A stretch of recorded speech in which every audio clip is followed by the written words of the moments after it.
What is up, guys? Welcome to Mega Man X7 Part 6. Alright, now let's turn up the volume.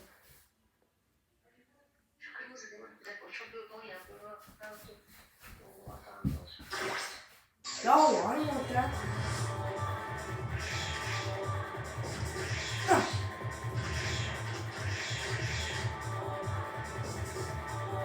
Alright, so we left off right there after we defeated Red once again.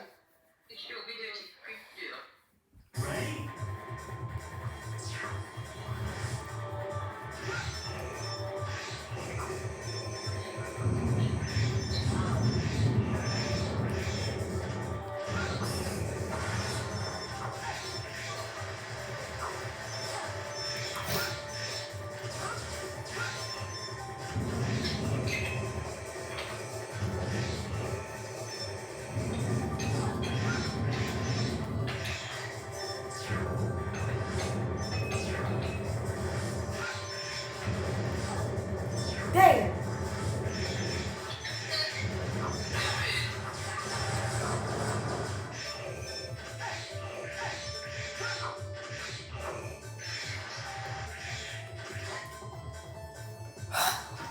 Finally!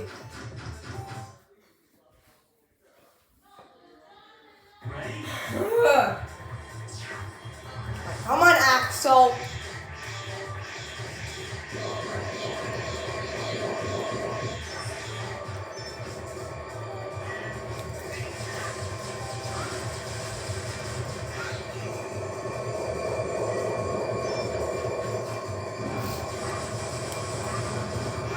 No!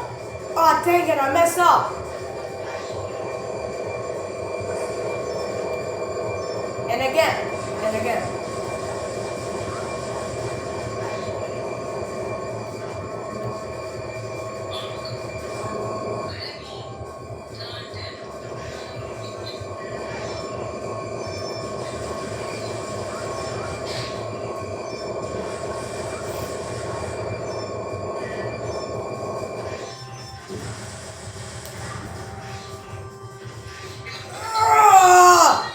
What?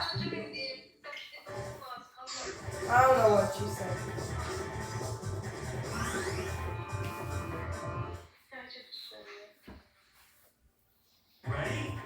Oh my god, how long is this part?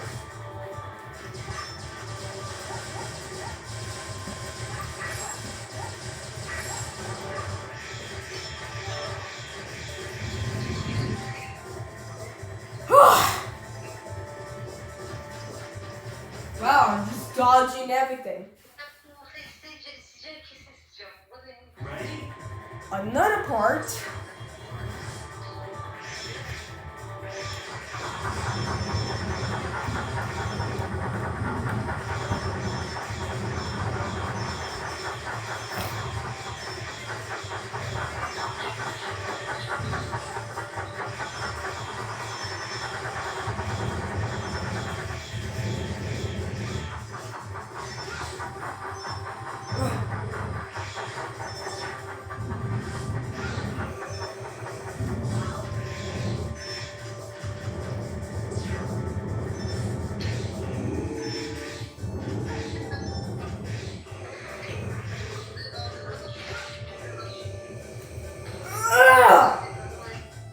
What? I just went through that with a ghost.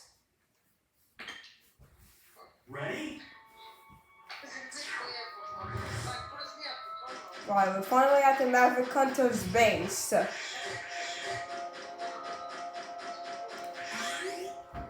Here we go. First, rematch Maverick Hunter.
traffic control. Here we go.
Alright, let's go to the third rabbit hunter.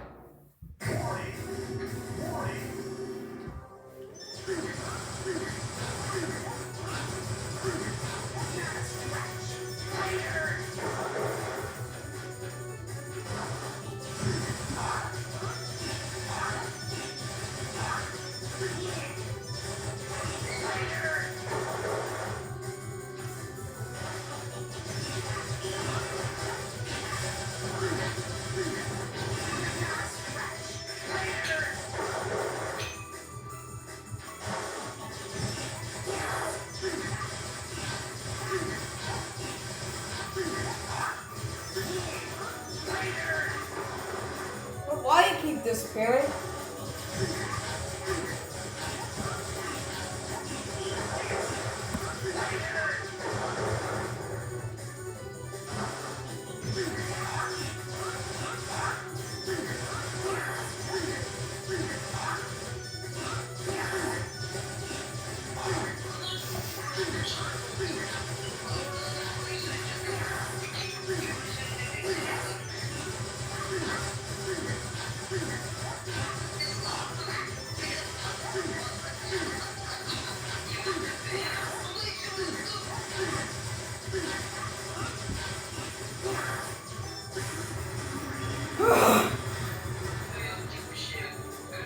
Well, that was easy.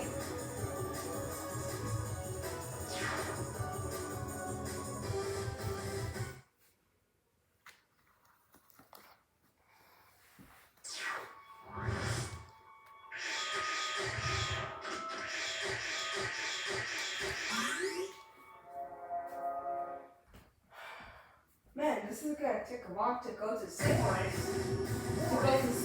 place.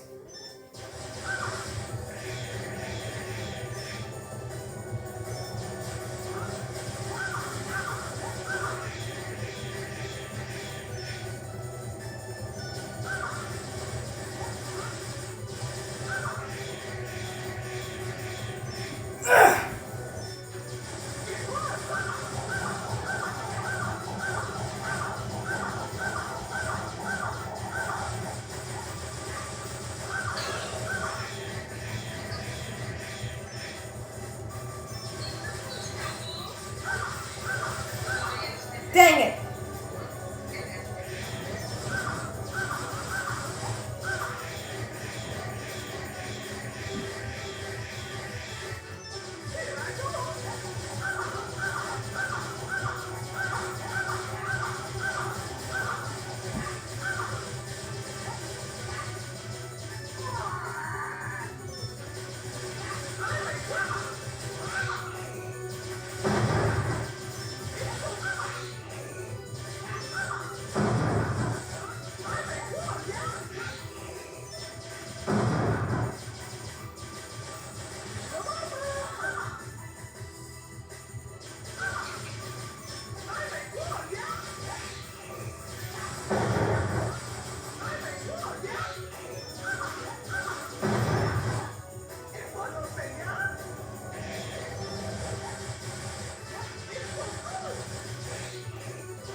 Man, that was so long.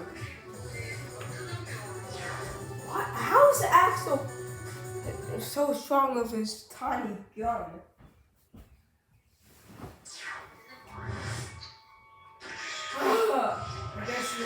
I guess another magic country will come up and try to fight Axel or try to fight Zero.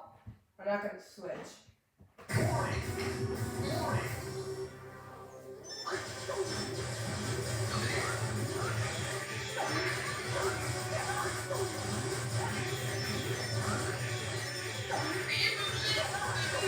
Watch out!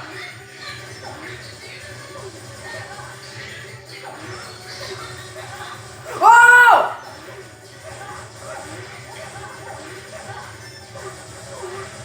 Ow!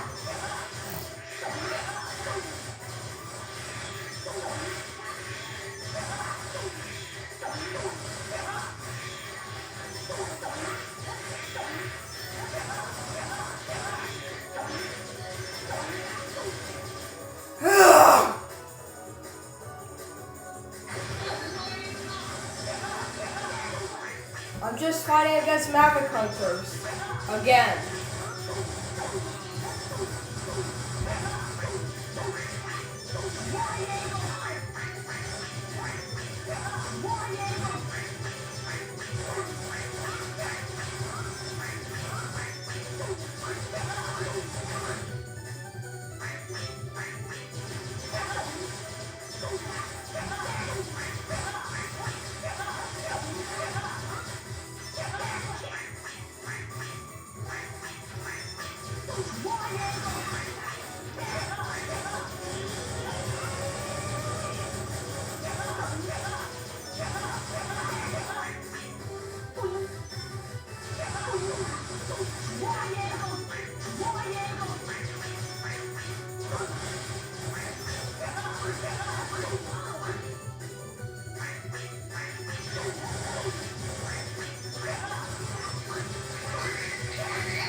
That was annoying. Do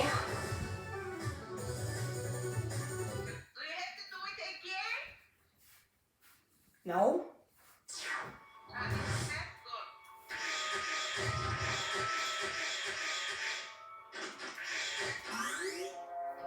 What? Another one? Are you serious?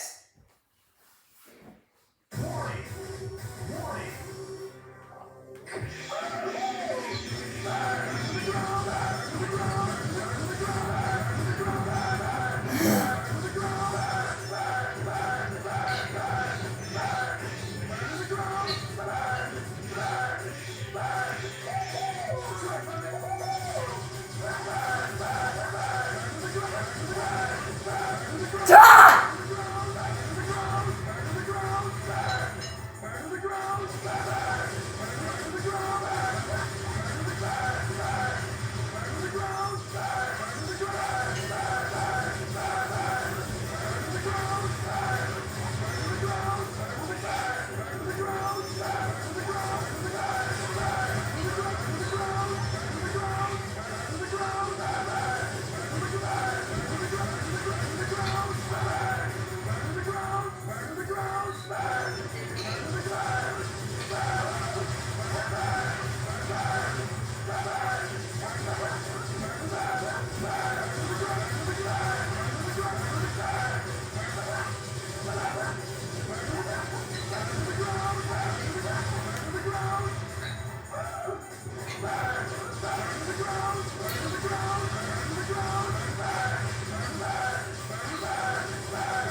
Is this the last one? Been fighting magic hunters for years and years.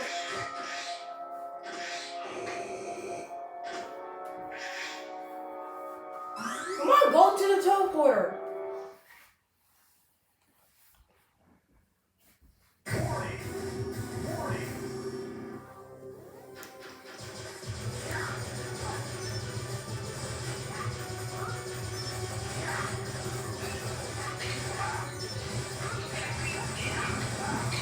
Take this!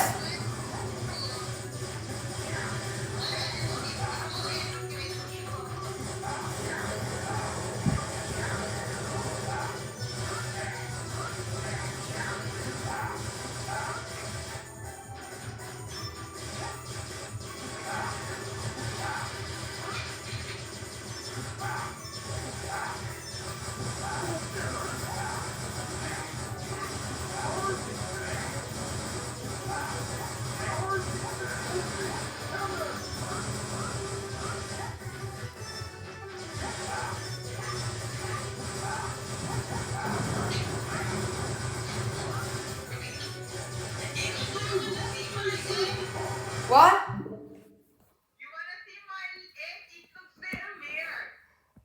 Sure. What is that? It looks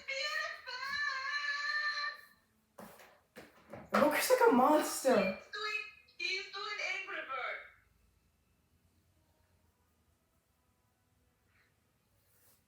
Mine is looking weird. Yeah, it looks like a demon.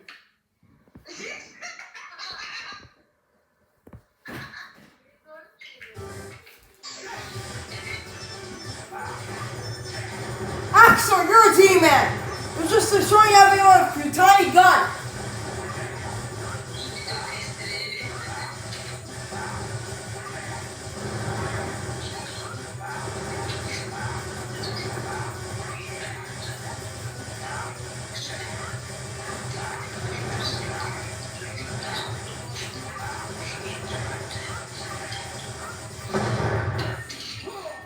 What? How did you destroy them?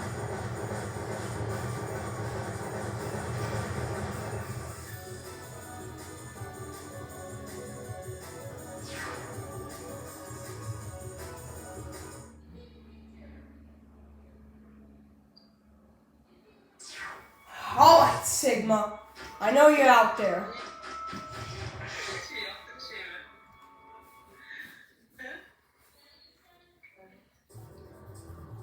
All right, we know you're in there, so come on out, Professor. Thanks for coming by, fellas. This way I can face you in the company. Yeah? What should I throw on my second egg? I don't know. You tell me. Something easy. Alright, can you draw?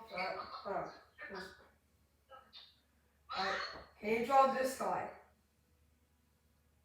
Oh, okay. What was his name? Kirby? Kirby. Okay, let me find. Okay.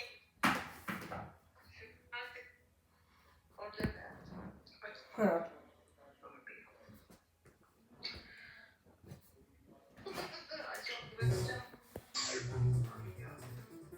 Wait, why are you not talking, Sigma? So, it was you. Never give up, do you? Even when we break you down to scraps. Oh, that's right, folks. I'll do it again and again. We'll make X and Zero mine. Now come and get me. Give me a good fight. Alright, Sigma. Show us how it's done.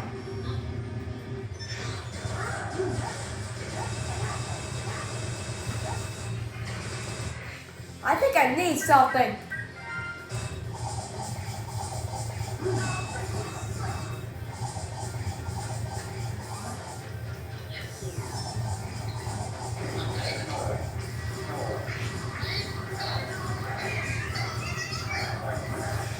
Watch out! Watch out!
Here comes another tornado.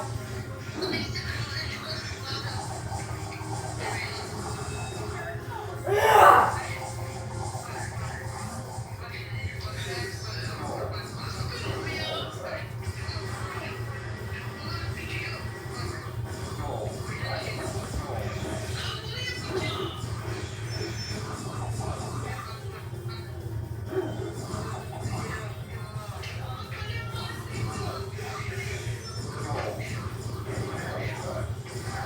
Oh!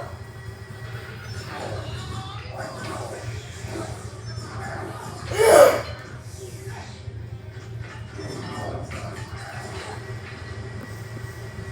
Come on!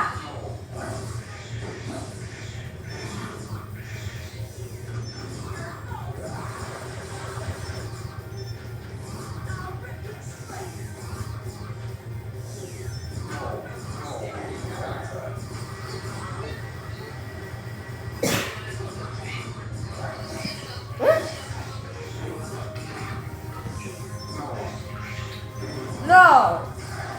No to you, mister, because you're gonna die!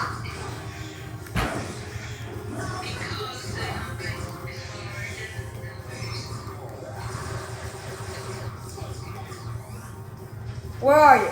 There he is. What? You keep disappearing!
There we go!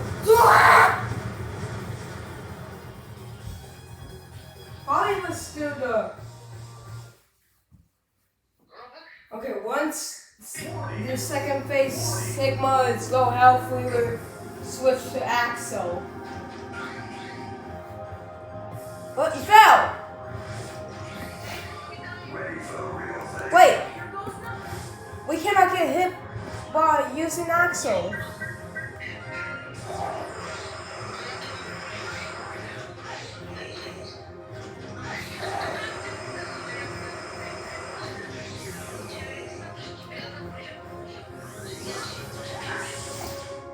Watch out!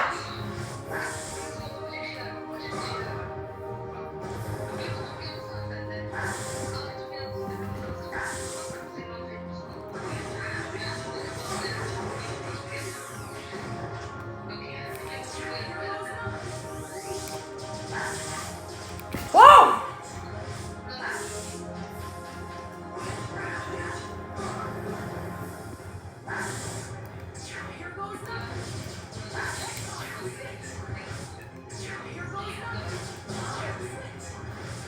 Did Axel die? No, he's still alive.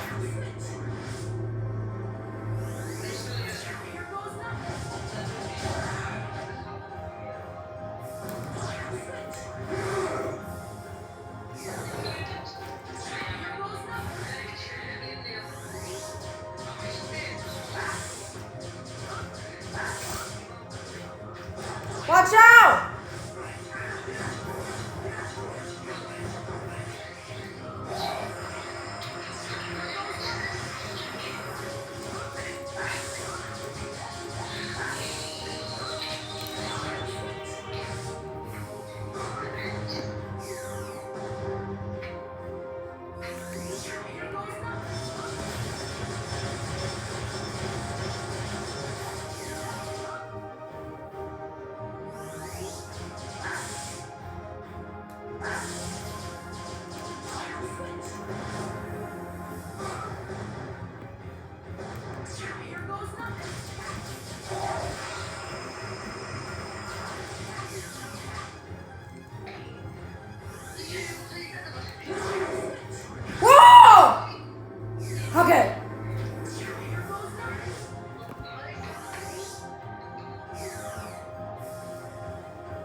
Oh, we're finally on his second phase.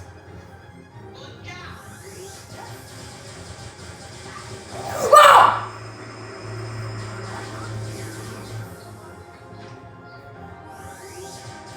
Watch out!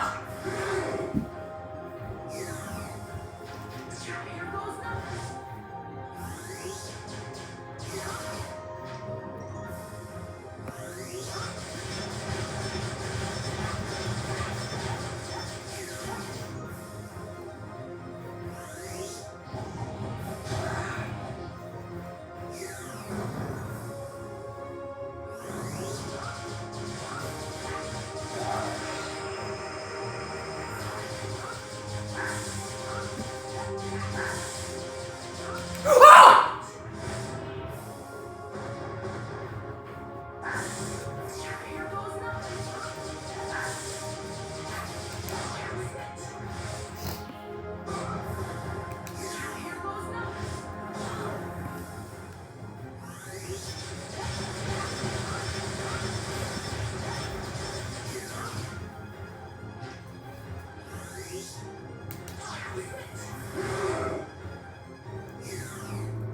Wow. Can't believe I'm doing this. Wait, hold up. I thought I was gonna get punched.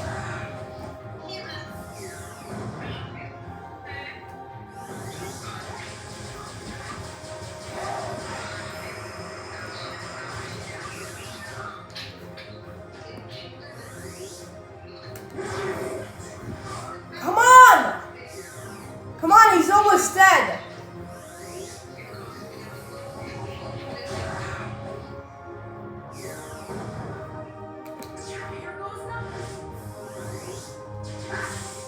Uh-oh, watch out!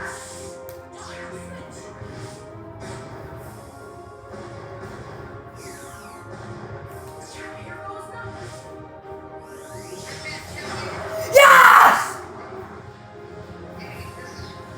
How did I do that?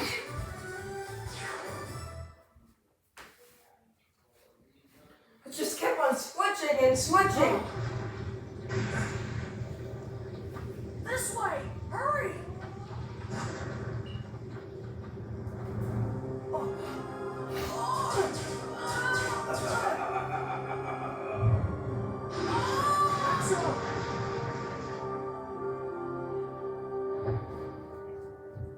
I will return in a new form.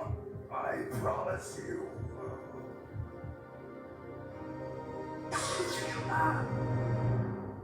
I found you, Zero and X.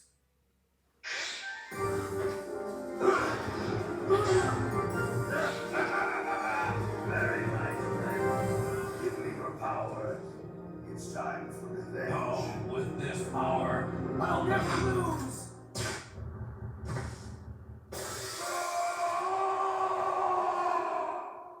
Oh, goodbye, Sigma.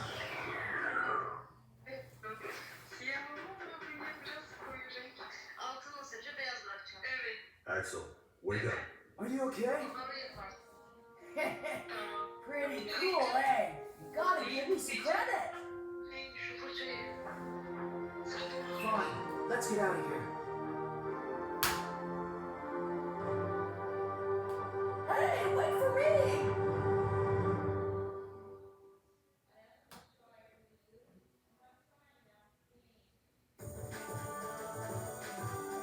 But why? I tried so hard!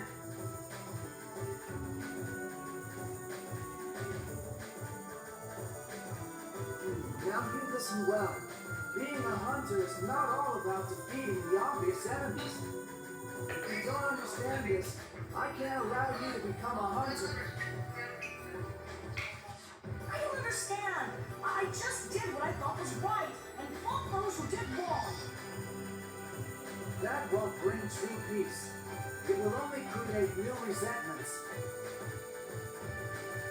But I only followed your lead. I did what you did. But what I did was wrong. I just took far too long to realize that.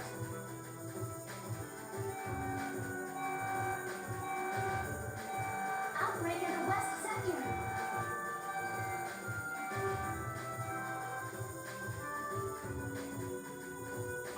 take care of it. I can handle this, X. I'll get you to make me into a hunter yet. But wait, Axel!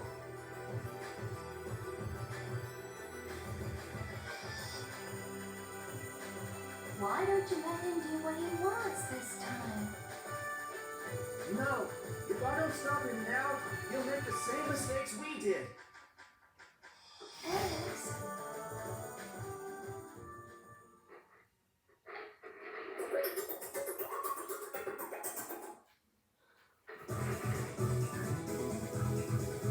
Wow, it was just a Saiyan name of Zero. Okay.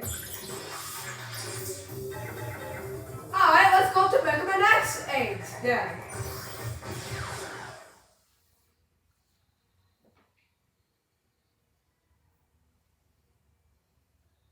Now loading. Data has been loaded.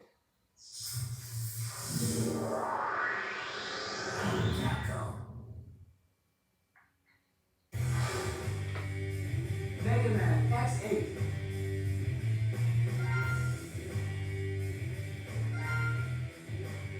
Let's start on hard.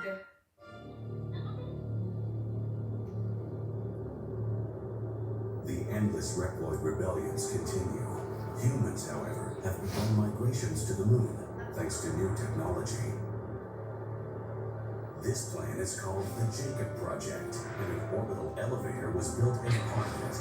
Highly advanced new generation Reploids have been brought to the moon's surface to work.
This is X. I've encountered an accident while on patrol of the orbital elevator. Dispatch rescue mechanoloids immediately.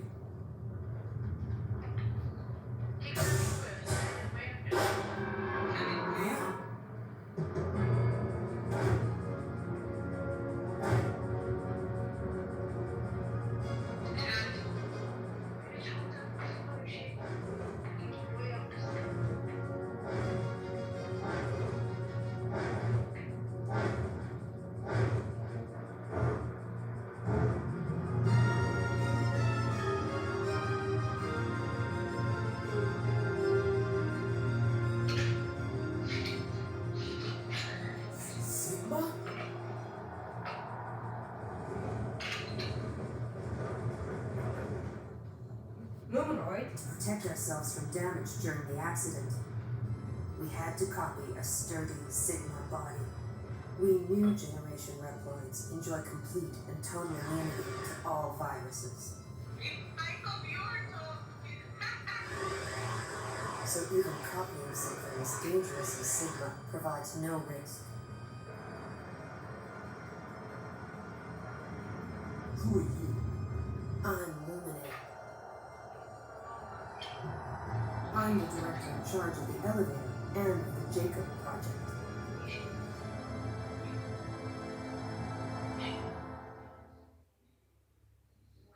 Warning. Warning. I'm picking up Maverick readings near the Jacob facility. All hunters near Point Galapagos, please dispatch immediately. Roger. Ready. I'm gonna play as Axel and Zero. Its pattern is very unusual. I'd like to do some research on it, so try to pick up plenty of samples. Got it. Okay, Axel, let's get going. Ready when you are, X. When you need Axel's help, call him in with a character change. Huh. Better watch out, X. I might just steal your spotlight. You two be careful. I'll send Zero over later to give you a hand. Give me a hand.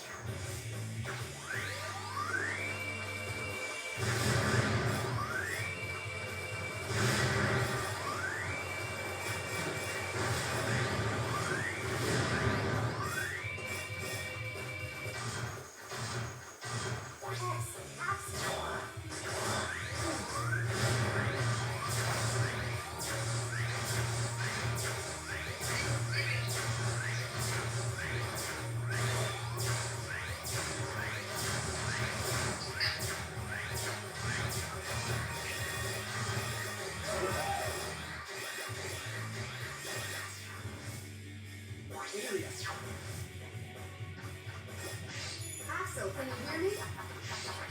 This is Alia.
Oh, great, it's Zero. Axel, pick up the pace. This is...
I don't care who it is.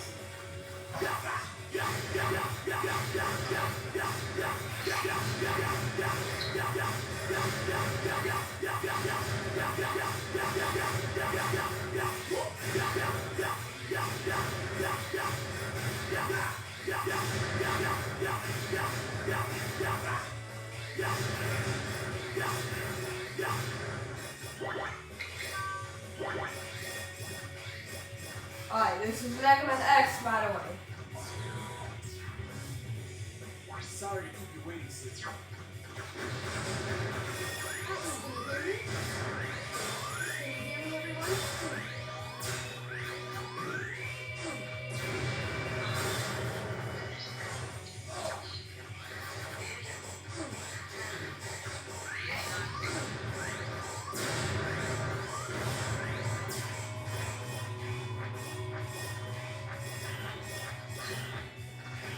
There we go.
see you again, X.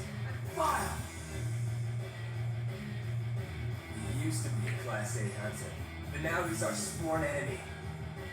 He's a maverick and a wanted criminal. I'd love to stay and play, boys, but I'm afraid I have too much work to do.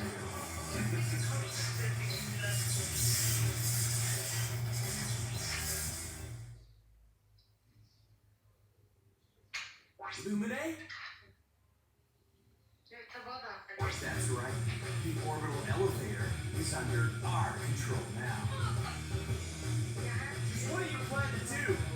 It begins now, X. A new world will be born.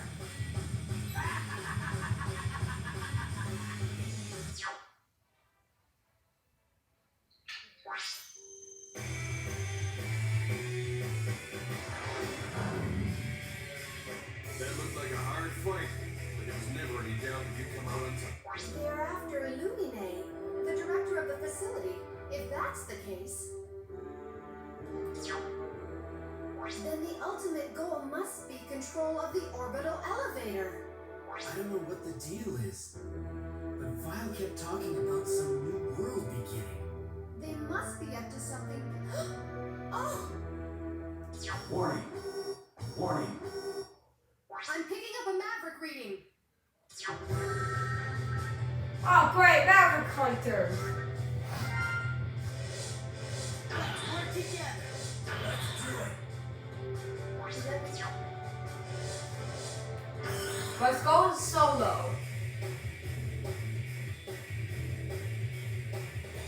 Gravity and Tony. Ready!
There we go, finally.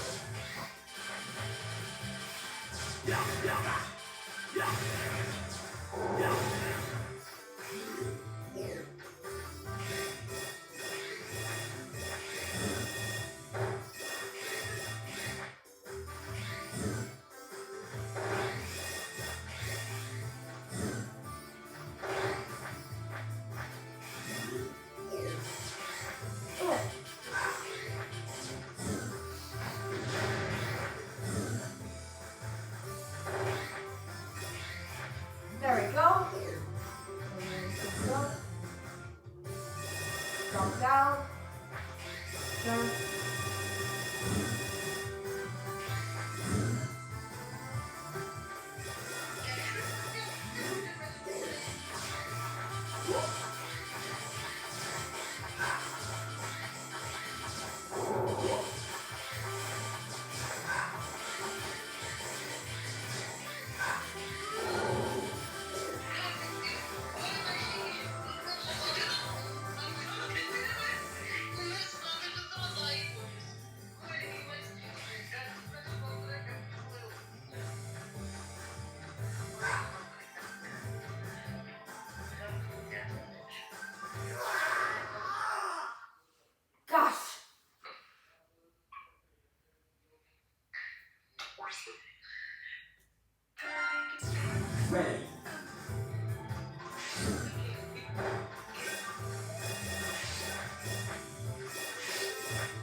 try not to oof again.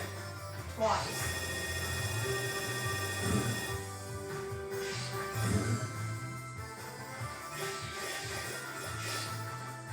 Yeah. Alright, there we go.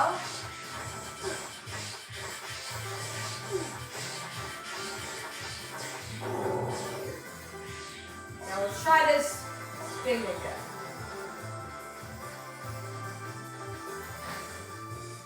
Jump. Here I come! Dang it! Oh.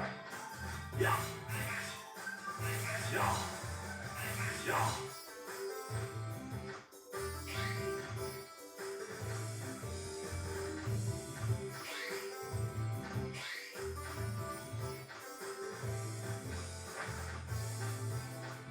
I didn't know.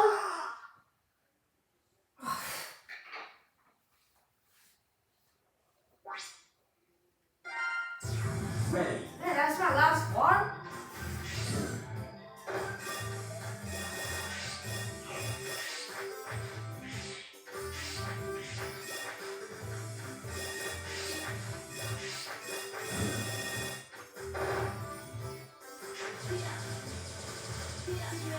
Here I come!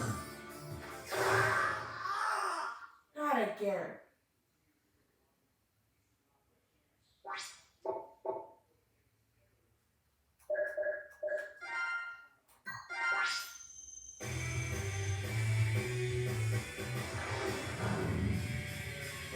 Nice work, huh?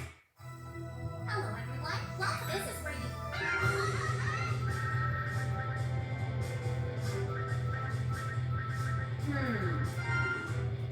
Work together. Let's do it. Let's try this stage. I bet this one is easier than the other ones. Ready. Like, security.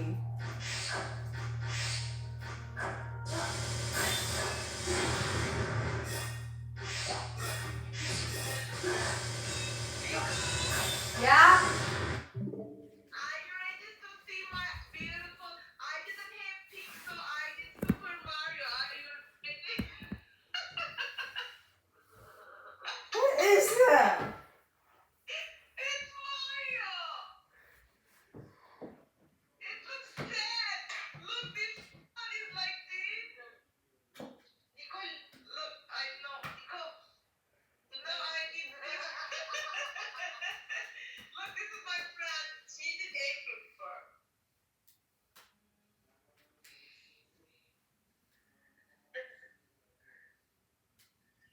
Mine looks weird. Why? I don't know, probably because you mess up on some parts. Yo, looks like a Turkish Mario. Can I show it to my sister? Sure. Thank you.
Oh no. I need to swallow it with water.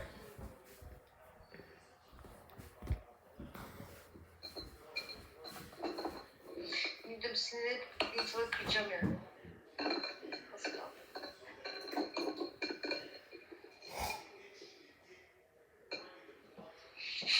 Daha küçük oldu bak.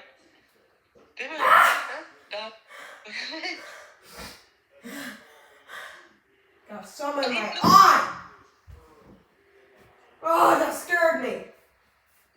Who scared you? I got water in my eye.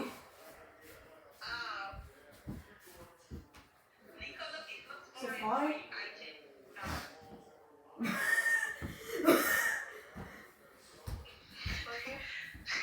Alright, let me close the door.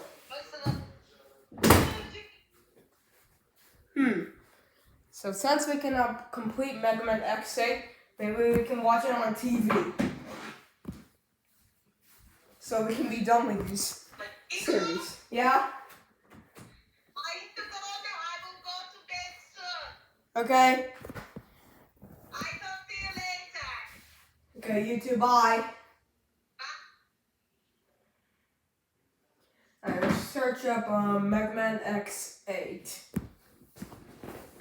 Hopefully they still have it. It's like 2022. They should have it.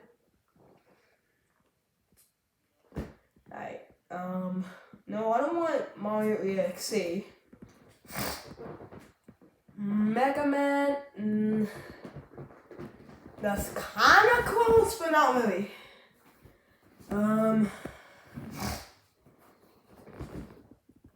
G, where's the G at? Ah, there it is.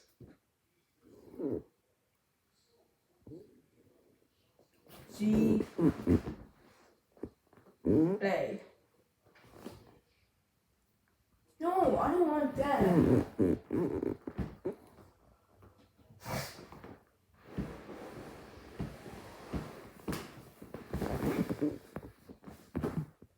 Space.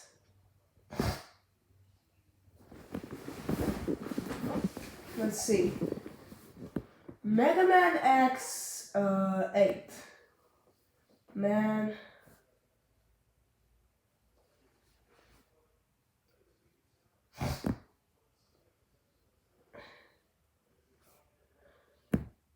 Where's the X? Oh yeah, space. X.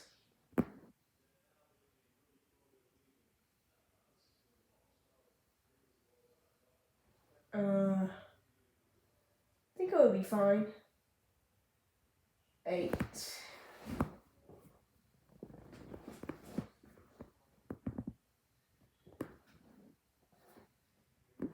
Oh, here it is.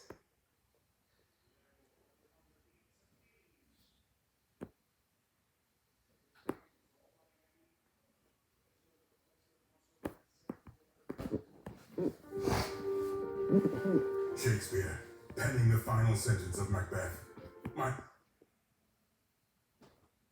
Now loading.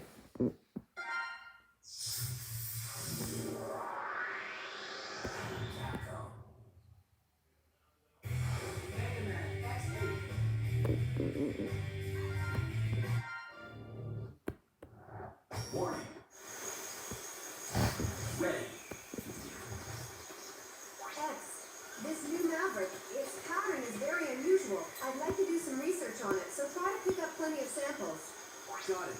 Okay, Axel, let's get going. Ready when you are, Ax. When you need Axel's help, call him in with a character change. Better watch out, Ax. I might just steal your spotlight. You two be careful. I'll send Zero over later to give you a hand. Call me out.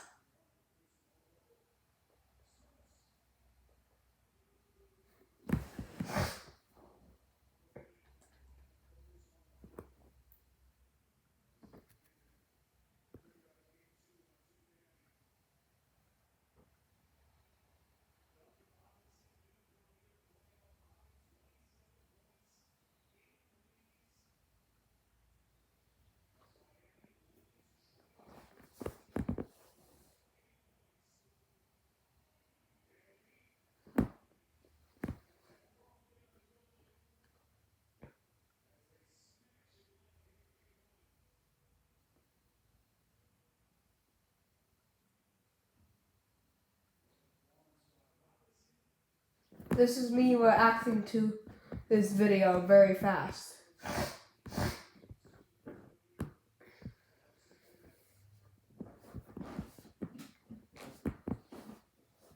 We're not even to Sigma's castle yet.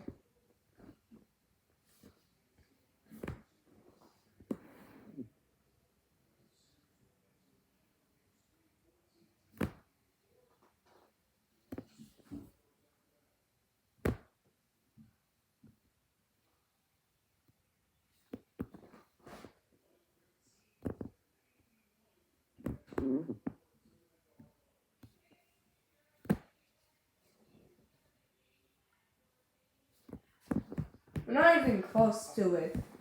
Are we? Are we close to Sigma's castle? I had no idea.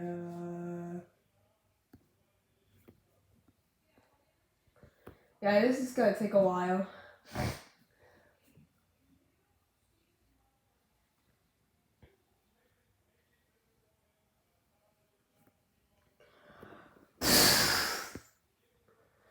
Wow, imagine this on a TV show.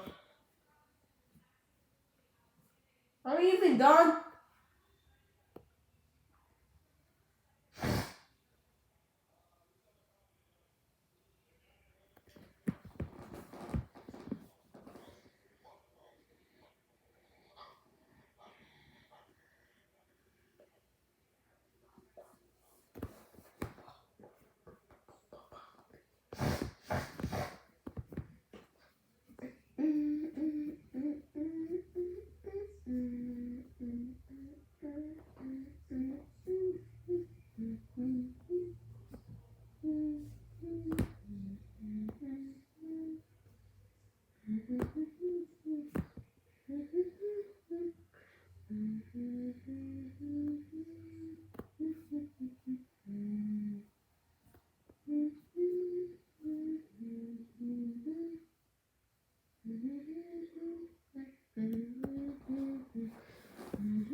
Are we done yet?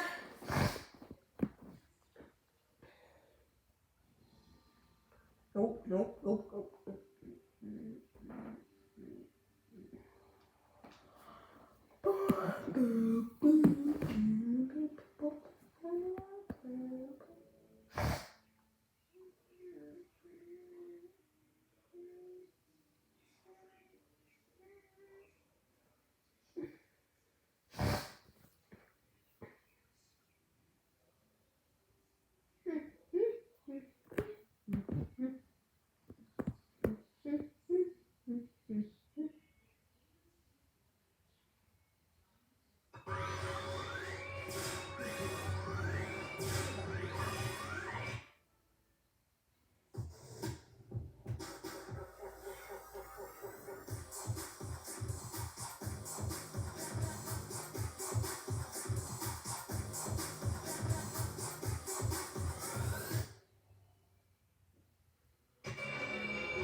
Lumine!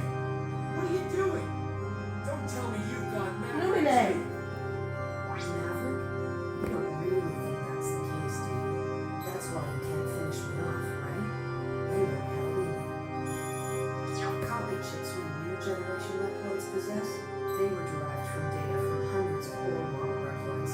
That means, of course, that Sigma was also included in the mix. Do you understand what I'm getting at here? Copy chip? Sigma? Does that mean that I'll go nuts like you did? Sorry, prototypes like you don't have the specs to cause something like that. Besides, was Sigma really crazy? He rebelled against your world, but he had his reasons. The rest of us new Reploids could turn like that at any moment.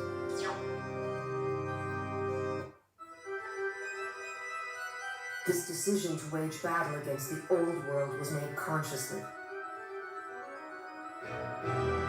In other words, we possess the power to go Maverick at will.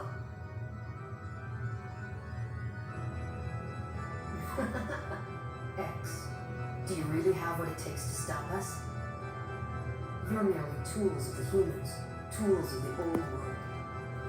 You think you can stand up to those of us who have evolved this far?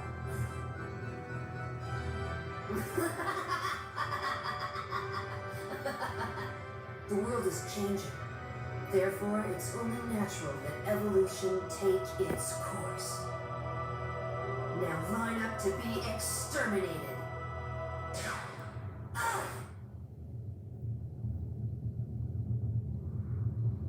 Don't let him get to you, X.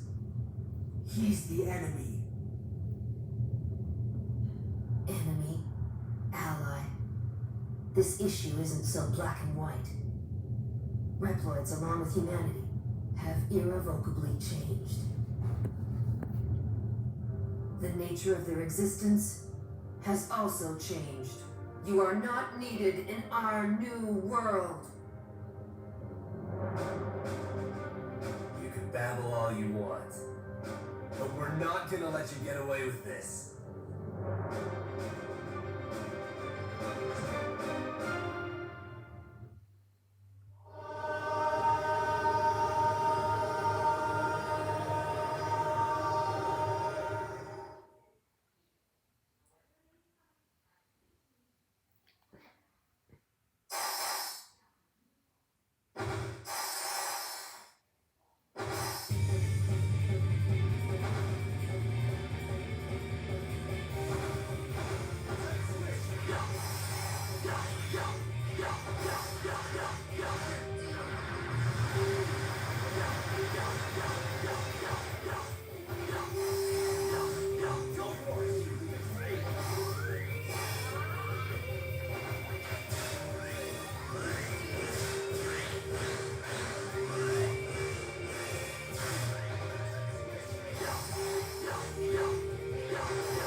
Oh, great.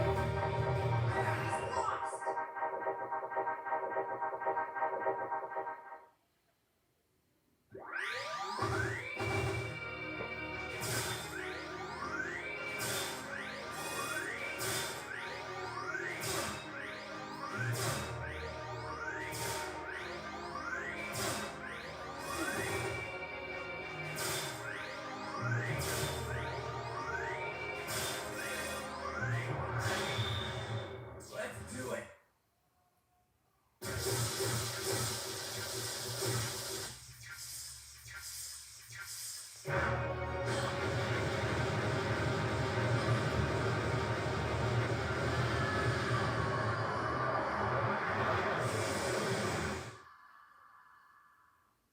Unbelievable.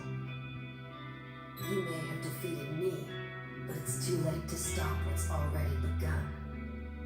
I'll take on plenty more like you if that's what it takes. You really don't have a grasp of the situation, do you? Oh well. You'll find out soon enough. Find out what?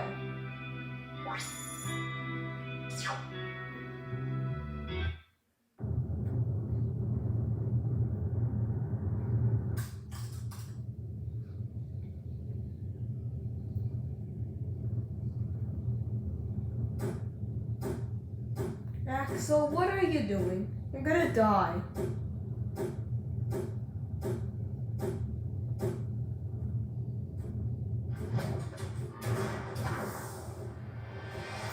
Told you.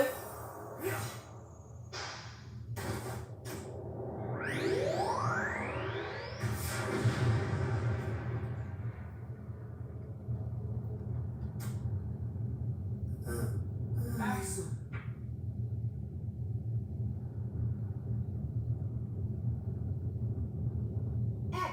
X, status report. This is X. Axel has taken damage, but he's fine. We're headed back now.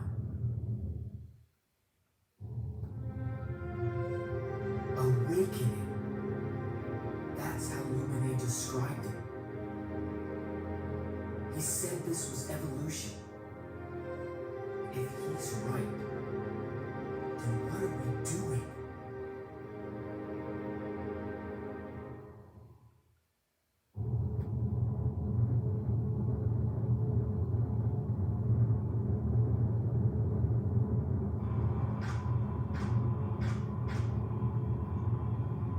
I bet you've been thinking about what Lumine was saying a while ago. Well, don't let it get to you. Just becoming Sigma could hardly be called evolution.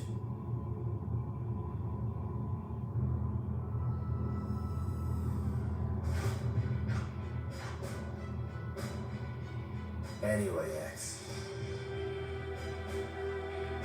Even if we Reploids are destined to join the scrap heap when that evolutionary step does come about, we still have to fight, not only against Mavericks, but against our own destiny as well.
think Zero said that.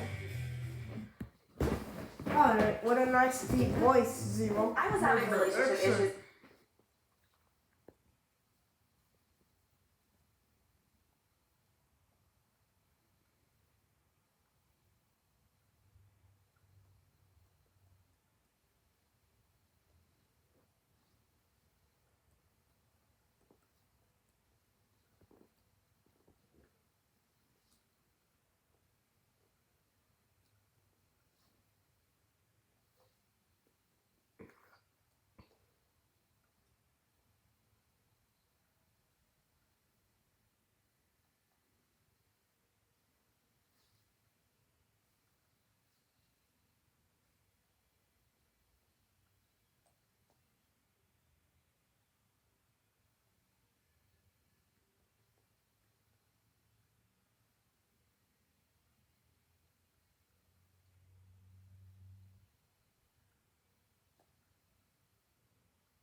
Which one is this one?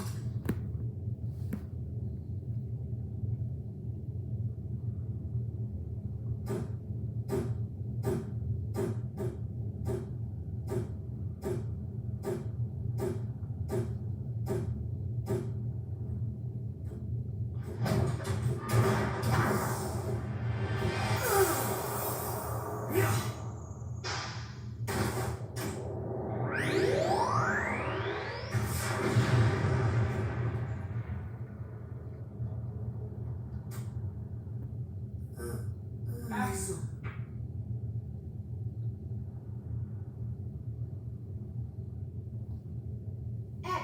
X, status report. This is X. Axel has taken damage, but he's fine. We're headed back now. Awakening.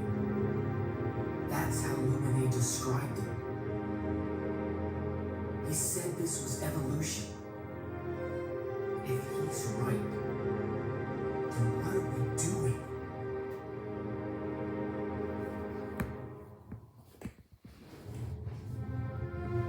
If what Lumine said is right, then Sigma won't be coming back.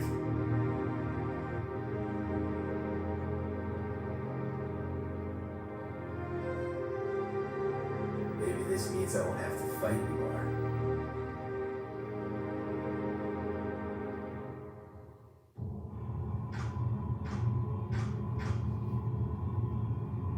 I bet you've been thinking about what Lumine was saying a while ago. Well, don't let it get to you. Just becoming Sigma could hardly be called evolution.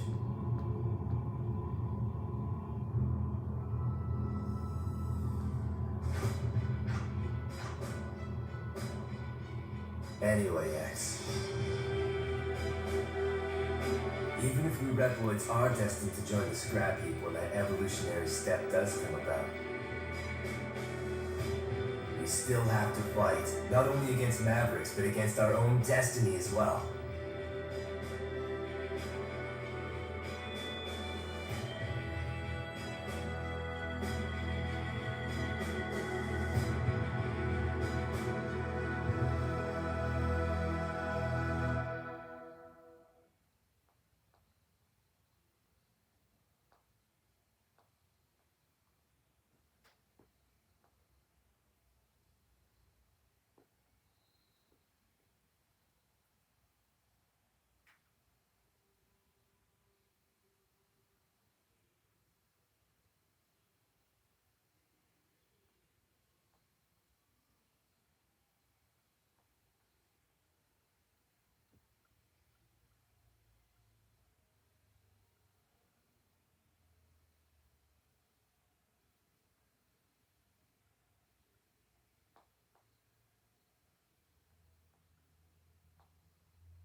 What is that?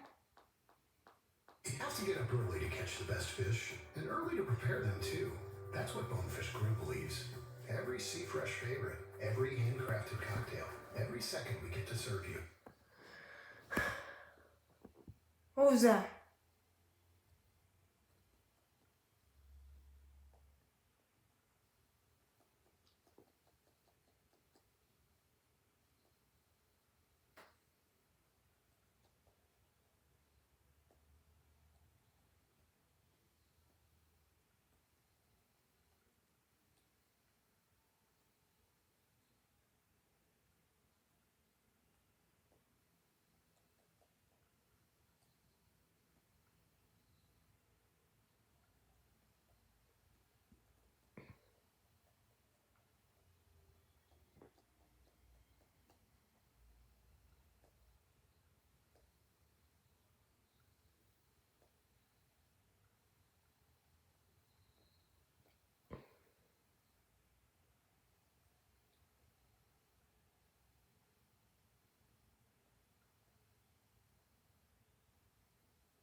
Mega Man X is a game I absolutely love, and it was a big enough success to spawn 7 mainline sequels, an RPG, 2 handheld games, and a PSP remake. But one day, Mega Man X8 was released, and it never got the true sequel it was leading up towards. Of course, the legacy of X expands far outside its own sub-franchise. It's a name that was never really forgotten, but indeed lost. However, this year we received the Mega Man X Legacy Collection, which no doubt was testing the waters for interest in the series. This is exactly what happened with the classic Legacy Collection and Mega Man 11. Sure enough, X's fight is not yet over, and today I want to talk about how Capcom can go about reviving the series. I'm sure you've all heard criticisms towards many of the X games, and I think, as a fan, I'd love to throw my 2 cents in on how Mega Man X9 could be the next best thing. The Mega Man X series, I'll be upfront, isn't as consistent as the classic series, so there's more room for discussion. I want to especially focus on how Mega Man X9 can build off X8. So with that said, the biggest, most relevant thing I want to say is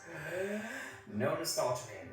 Gee, this sounds pretty familiar. When Mega Man 9 was revealed, it was championed on the prospect that it was returning to 8-bit form, more specifically, Mega Man 2. And guys, even back then, I'd never liked the idea of a sequel priding itself on stepping backwards. To make matters worse, this trend continued with Mega Man 10, for a game called Mega Man X9 in 2019 or so. Well, yeah, I want a 2019 video game. I've heard many a time that people just want another 16-bit X game, and I just think that would be a real waste, especially if the game's actual design wasn't up to par. To clarify, no, 16-bit graphics would not mean the game is bad by any stretch of the imagination, but I just think it's, for lack of a better term, cheap. This doesn't just apply to graphics either. Mega Man 9 brought Mega Man back to his old moveset. It had intentionally bad box art, Mega Man 2 password music, and for a game that takes itself a little more seriously like Mega Man X, I just think that'd be so jarring. It also would really suck to see gameplay improvements from the PS1 X games get tossed aside too.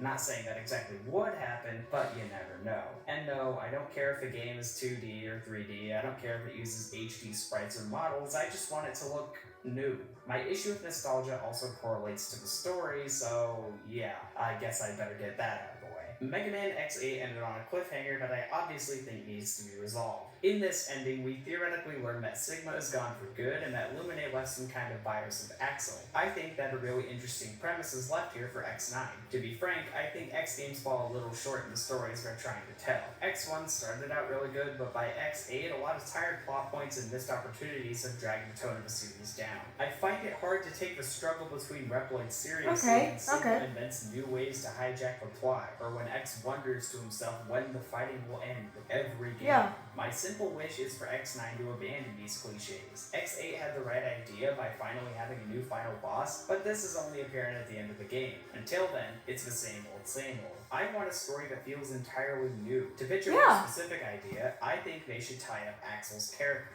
We still don't know who made him, what his purpose is, any of that. Yeah, Much we like don't how know who PS1 made him. games went more into Zero's character, I want the same for Axel. Perhaps it'd be a case like X6 or X7 where you need to unlock him as a playable character, given the fact that he's now possessed or something. Could be an X5 situation with Zero, Axel could outright be the main villain, I don't really know. I just think something neat could be done with it. Alright, enough about that kind of stuff, let's get on to the gameplay. The core idea of Mega Man is to pick your route, which Maverick you want to take on first, right? Theoretically, Technically, yes. But really be honest with yourself. How many Mega Man games have you played where you can say that all 8 bosses are good first choices? When you're playing Mega Man X, you're not gonna go after Armored Armadillo first. No, it's suicide. You're gonna go to Chill Penguin. You're not going to Elect Man. You're not going to Infinity Maginian. You're gonna go to Cut Man. You're gonna go to Commander Yamark. Some bosses are just way easier than others, and I feel that completely ruins the point of his system. You often hear people complain about weapons in Mega Man games and how situational they are, but I think they're even more restricted because the game really demands you to play in a set order. I'm not saying to make every Maverick weak sauce, no. I'm saying to make them all equally challenging so that it feels satisfying when I come up to them and have an advantage with their weakness. It's not satisfying when I feel like special weapons are almost mandatory for a lot of these bosses, and furthermore, it's not really great when their weaknesses make them complete jokes either. I really want Mega Man to embrace a more balanced approach in both weapon and boss design, and after so many games, I don't think that's asking too much. Next up on my wish list here, I have a very simple request, and that is,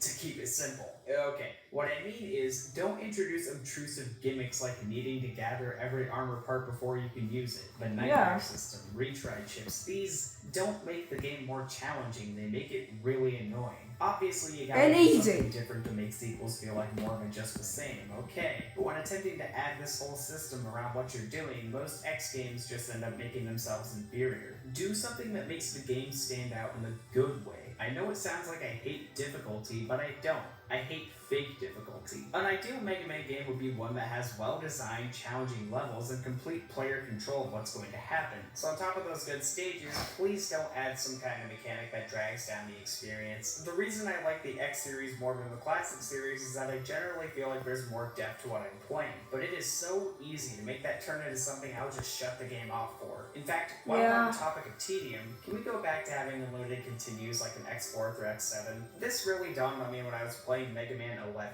Lives and game overs just waste your time, especially in long stages like those. I think a lot of games have realized that the life system just isn't needed, and for a game as challenging as X9 would be, I'd rather practice the Maverick I'm fighting than to have to worry about being kicked all the way back to the beginning of the stage. I get that classic Mega Man is classic Mega Man, so maybe they don't want to change anything there, but the X series used to have unlimited continues, so I don't know why they felt the need to change that in X8. Speaking of later Mega Man X games, can we talk about the castle stages? The final levels in these games, for some reason, keep finding new ways to suck. It kind of leaves a bad taste in my mouth when I finish the game, or don't because I rage quit. So to get right to the chase, 1. Separate the stages. If I defeat a boss, I want to go back to the menu and save my progress. I absolutely hate the gauntlet stages in X6 and X7, especially when you're halfway through and you realize that you want to go back to another stage to grab something you missed. Oh, too bad, do it all over. In Mega Man X1, there are 4 castle stages. The later games have like 2 or 3 stages, but they go on for an eternity. Again, it's not difficult, it's just stupid.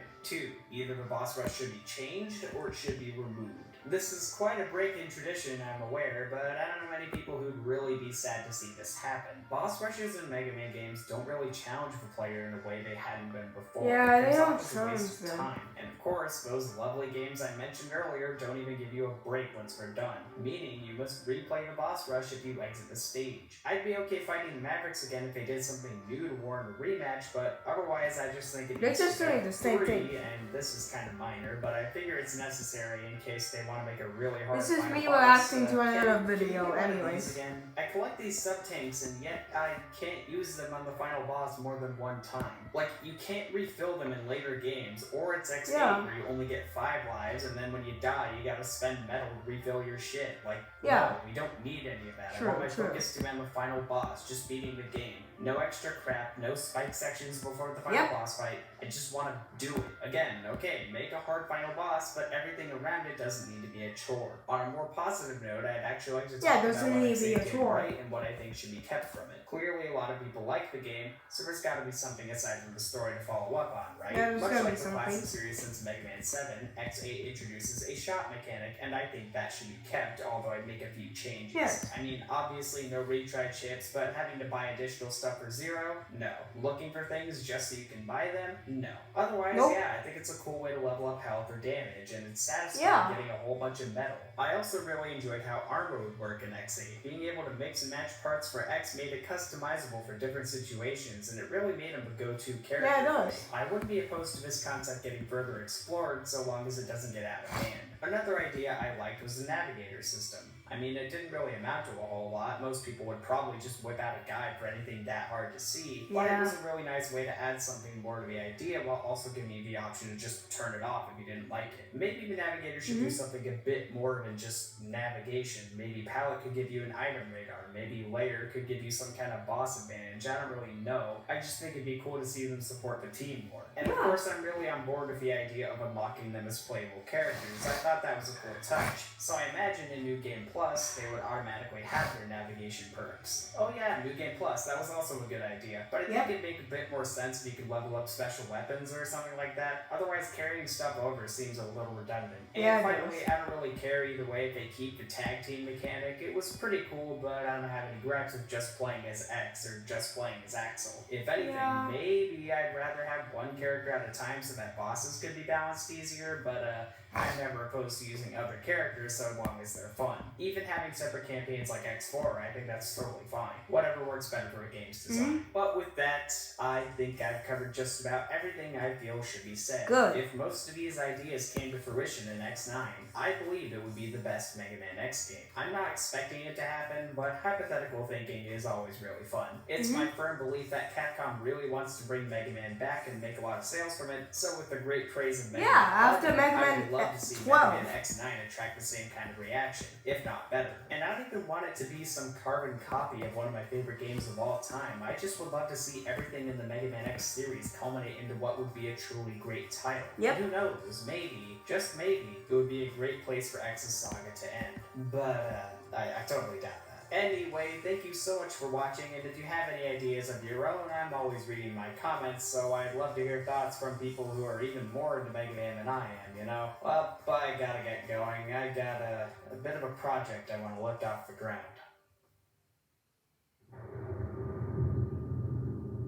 What is that?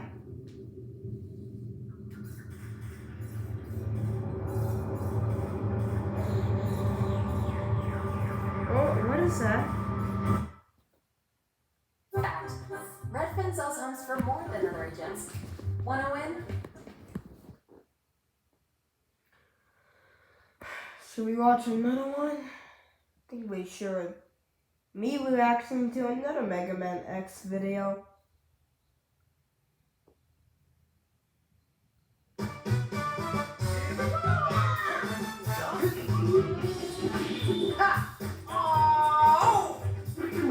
What was that?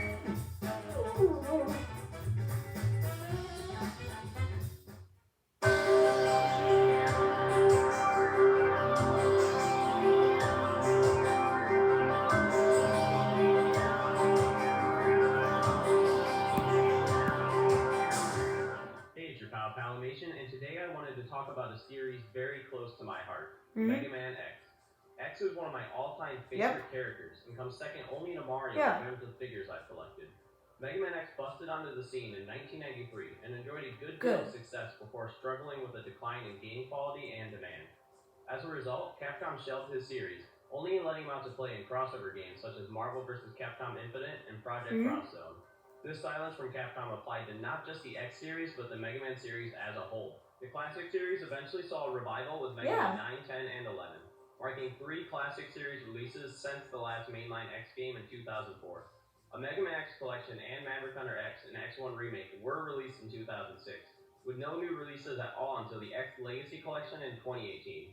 That's a whole 12 years without a single release, and it was just another collection. So does this mean the X series is dead? Well, not exactly.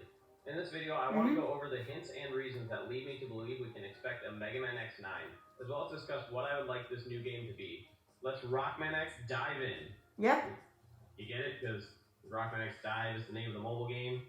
It's not out in America. So first, I want to cover my reasons for believing in an X9 that are more speculation than fact. One such reason is Mega Man X models and figures.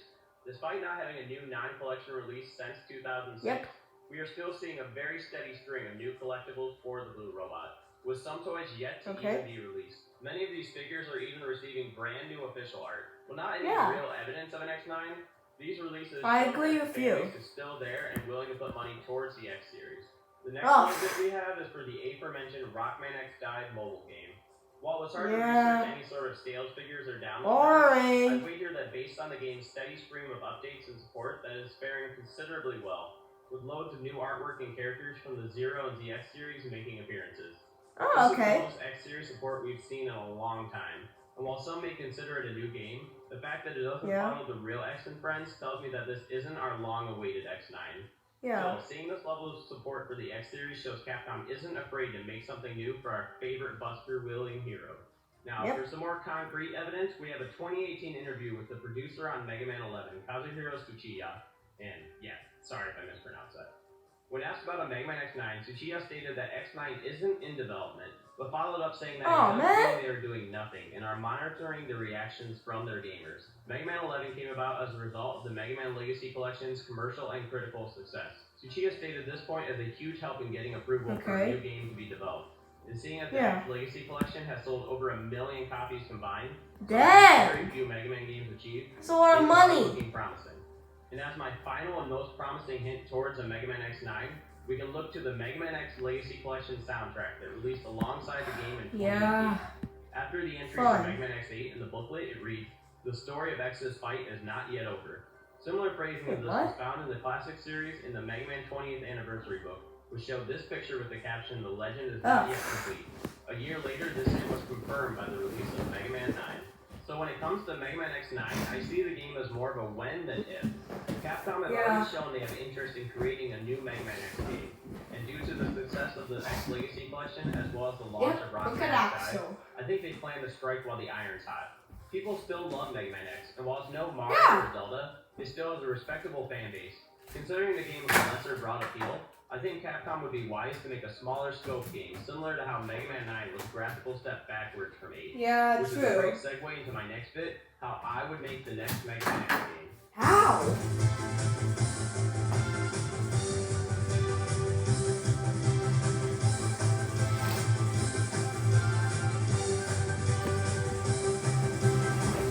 So first off, let's talk about the game's appearance. This is crazy. Earlier, I believe the smart move would be to use the graphical style found in one of the older titles. Some series like Mega Man and Pokemon are best represented through sprites rather than 3D. Well, in my opinion anyway. While classic Mega Man went back to the 8-bit look, I think Mega Man X has never looked better than when he was on the PS1. X is was at its peak in X4 through 6. While X5 and 6 aren't exactly the best games, the sprite work is they're not the best games ever. Memorable, distinct look. Looking at the countless custom sprites made by using X as a base, I think many fans would agree. That and X4 was my first ever Mega Man game, and I still consider it the best X title. So I'm a little bit biased, but adopting this style would be both cost-effective and appeal to the nostalgic side of gamers, so it's a win-win.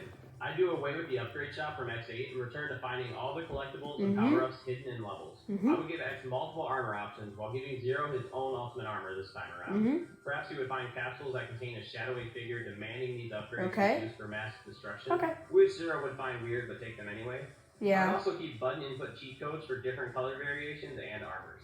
Now, I want to get into how I would write the story for the game.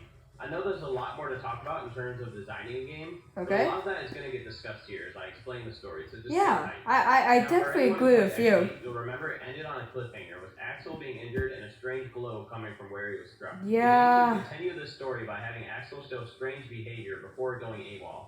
A concerned X and Zero decide to go after him, but are stopped when sightings of Lumine are reported.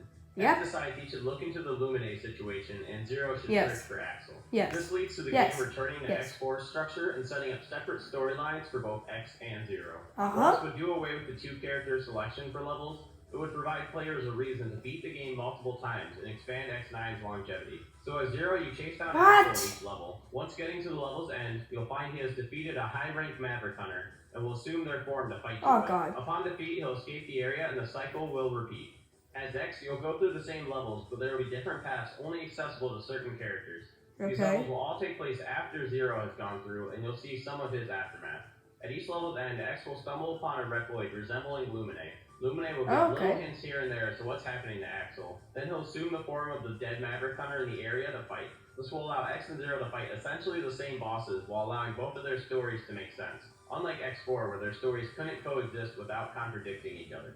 Upon beating the 8 levels, each story will lead you to the Reploid production facility. Here, Zero will discover Axel has been gathering codes from these high-ranked Maverick hunters that grant him access to Reploid production. He plans to insert copies of his data into each Reploid, giving him essentially unlimited copies of himself. Zero will fight and defeat Axel, where his story will come to an abrupt end. X will arrive at the facility after Zero and find Lumine blocking his entrance to the final room. Lumine will warn X to not interfere with his plans and that he needs to confront Axel alone. X, of course, will refuse, so Lumine will assume the form of Sigma to fight X. X will defeat him and make his way into the room with Zero and Axel. X's story will then come to an abrupt end as well. After beating the game with both X and Zero, you'll unlock Axel's story.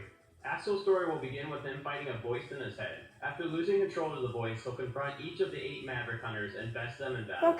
He'll then have a short conversation with the voice each time before being interrupted by Zero. A short scene will play of their battle before Axel retreats. This will repeat until the final level. At the facility, Axel will begin his fight with Zero alone. Then when X enters the room, he'll have to fight them both. Whatever armor upgrades you have for both the characters will be present in this battle, meaning the better you did in X and Zero's story, the more difficult this fight will be.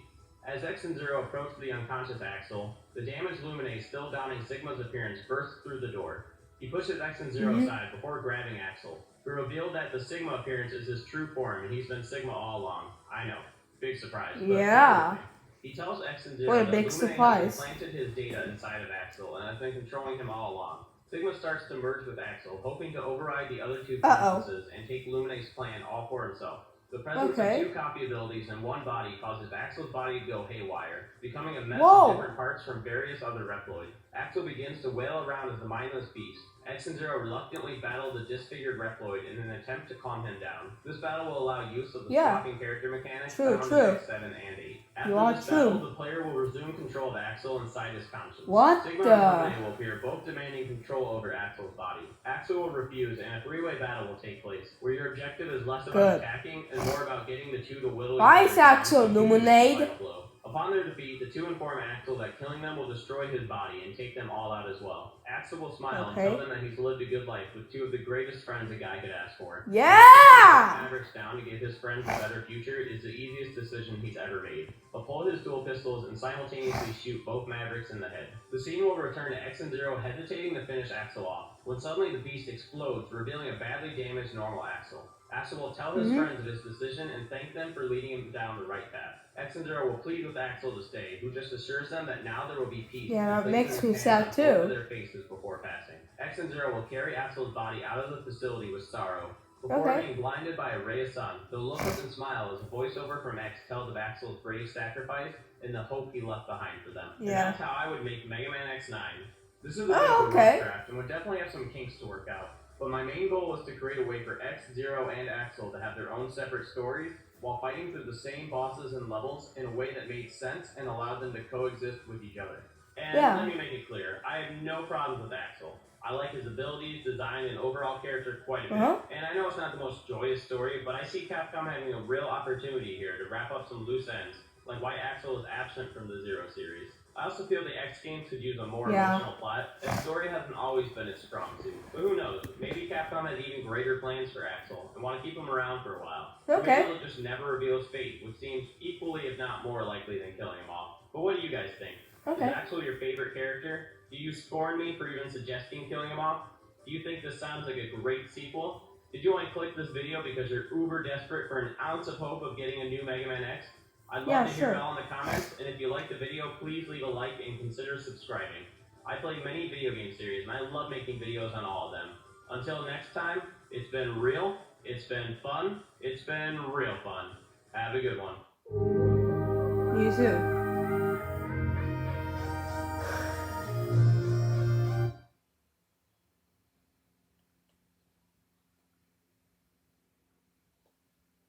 Oh, history. History is always good. Me reacting to another one. Kingdom of Bhutan. What the heck is this? Some of the most...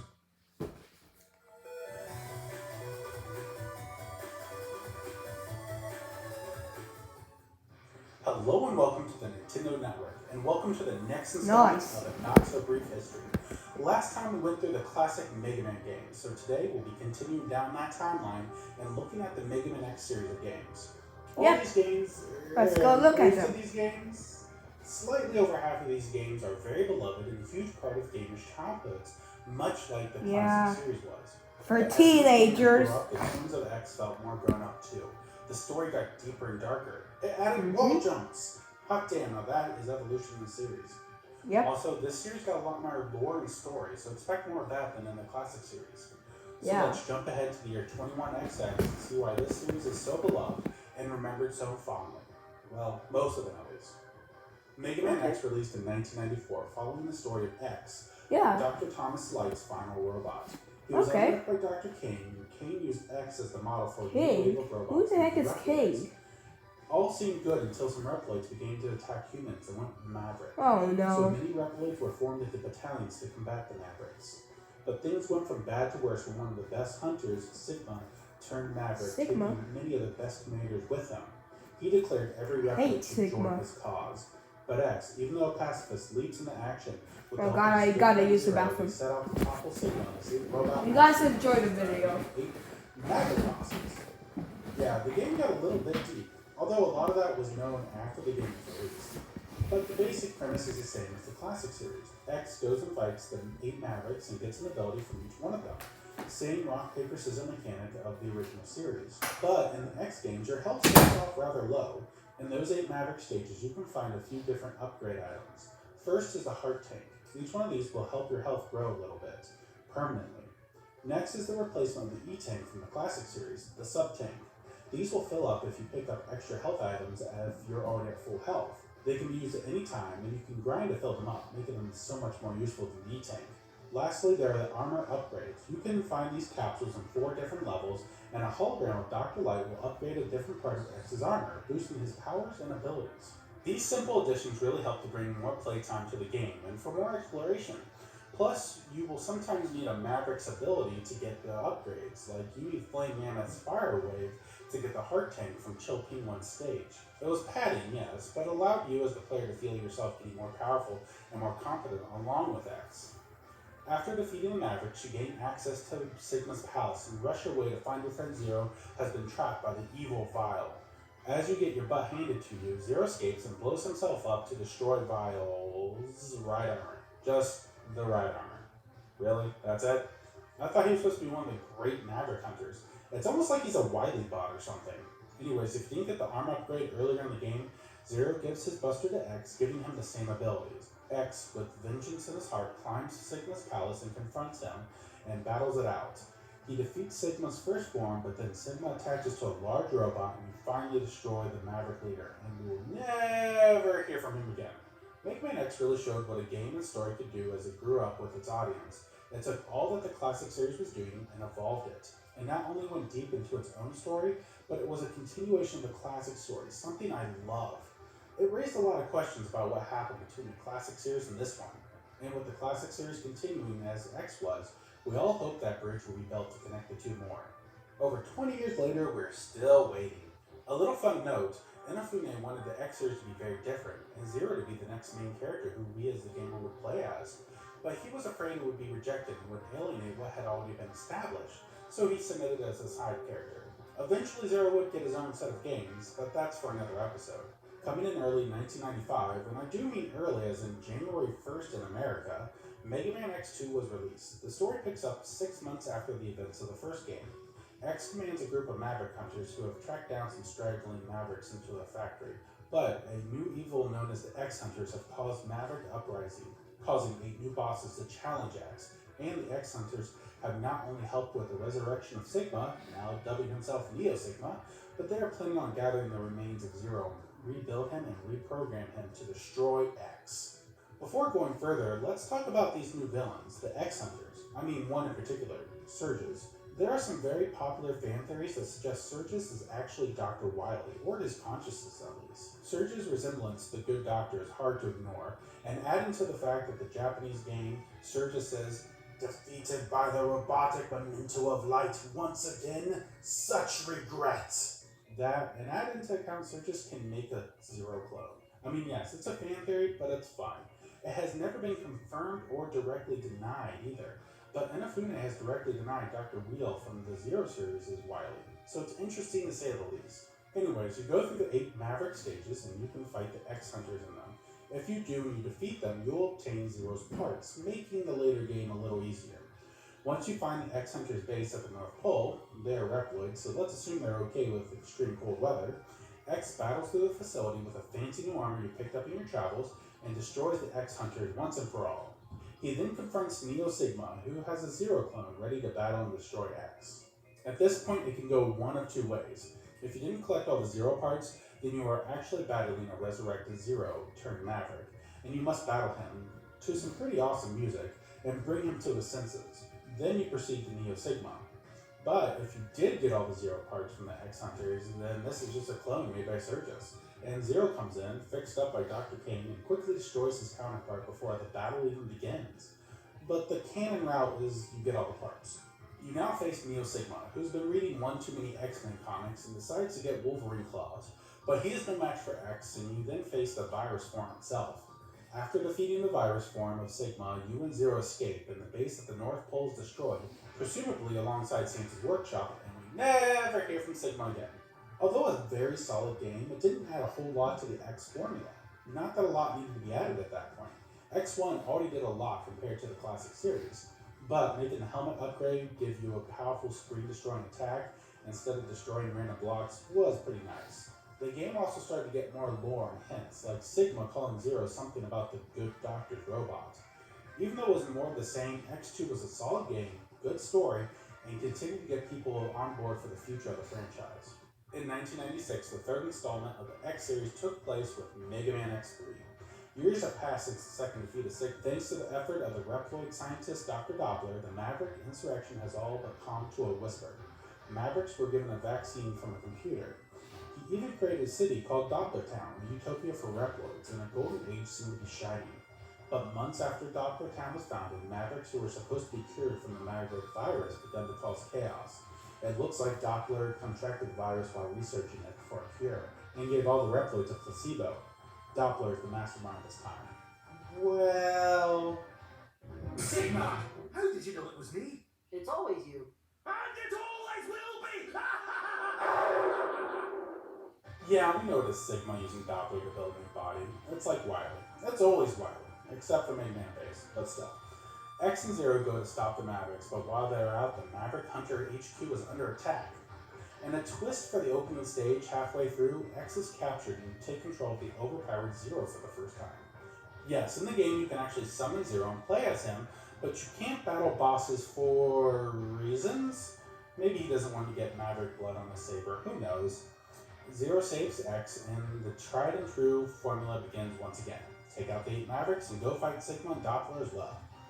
As with X1 and X2, you have the sub-tanks and hard tanks, but this time you can collect the robot rides.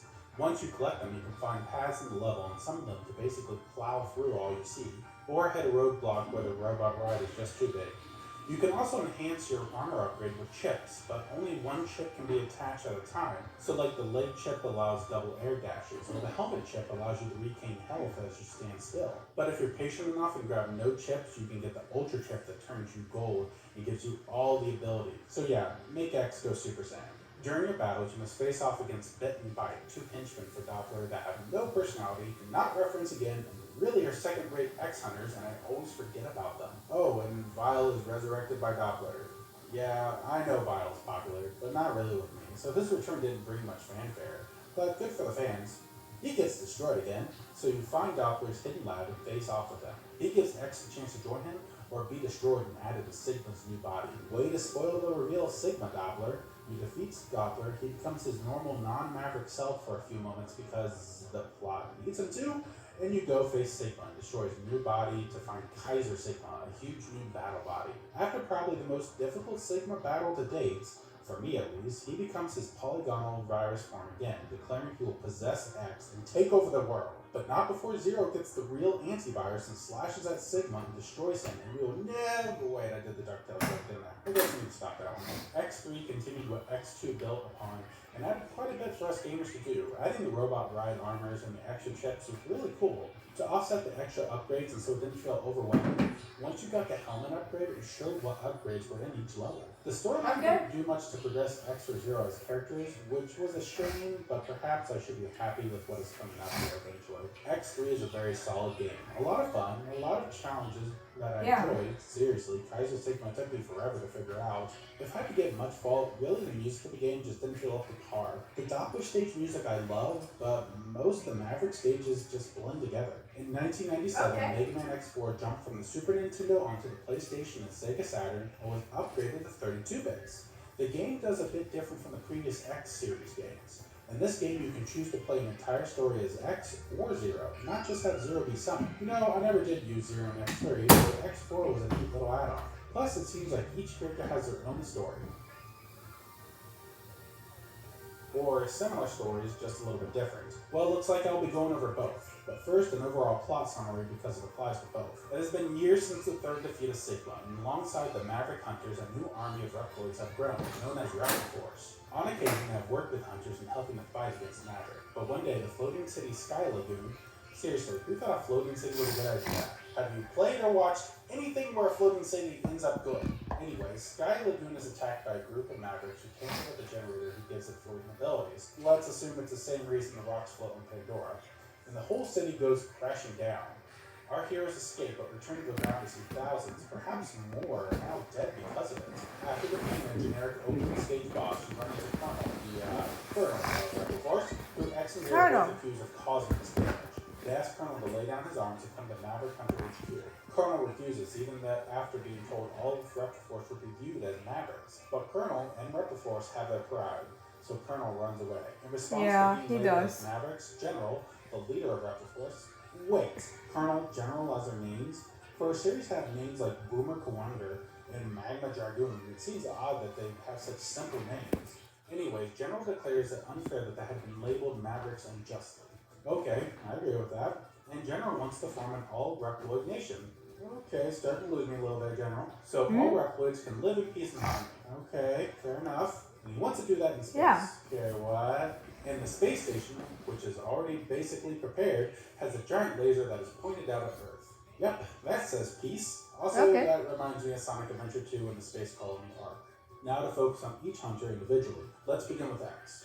X is ready to stop Rebel Force with the help of his goofy, rotund new hunter intern named Double. So you fight the 8 Mavericks. Well, I guess only 3 are Mavericks and 5 are Rebel Force commanders. Whatever, you get it. That adds up to 8. You gather hard tanks, E-tanks, and now a weapon tank to replenish your weapon energy. Oh, cool. It becomes nearly useless once you get the helmet upgrade, which makes it so regular use of the special weapons are free with no energy consumption. Yes, if you use the charge abilities, they use energy, but most work better without charging them. One thing that is interesting is that you can choose what upgrade to get from Dr. Light when it comes to the X Buster upgrade. You can choose to hold up to 4 charge shots or a plasma charge shot, which is bigger, stronger, and leaves a ball of energy to do more damage. So once you get the plasma charge shot, because it is far better than the other one, you chase down Rebel Force right before they launch into space, where you face off against Colonel and defeat him. You get up to the Space Colony arc where Double is waiting for you. He's been a Maverick this whole time, spying on them.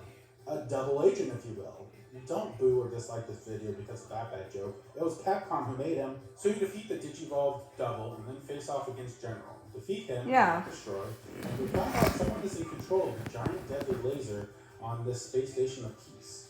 And look at that, it is Sigma who can float and is trying to cosplay like Death. You see, Sigma was behind it all along, pulling the strings, mostly manipulating Rebel Force. So you go through 3 stages of Sigma, where the last part is not difficult per se, but practice makes perfect if you know the pattern. General sacrifices his body to stop the weapon.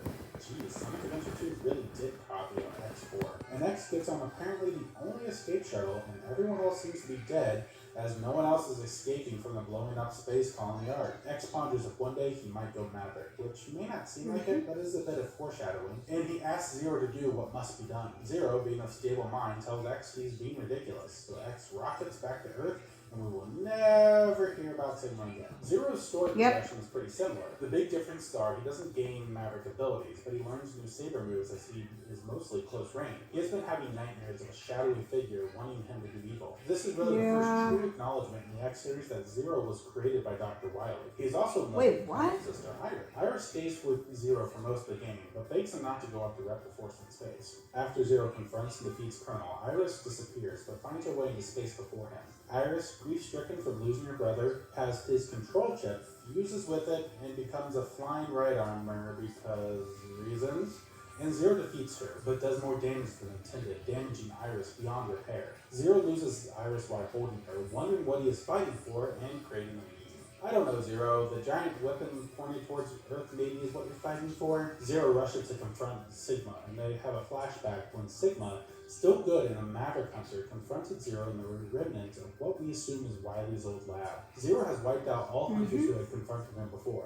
Zero goes in after him, gets completely owned by a berserk Zero, but for a moment a W appears on Zero's head crystal, giving Sigma the chance he needed to hit it and knock out Zero. This is where, due to the Maverick virus leaking from Zero's capsule, that Sigma first contracted it. So like X's story, defeats Sigma, General pulls a shadow and sacrifices himself again, and Zero is the only survivor and ponders how he could not save everyone he cared about, except all the people on Earth.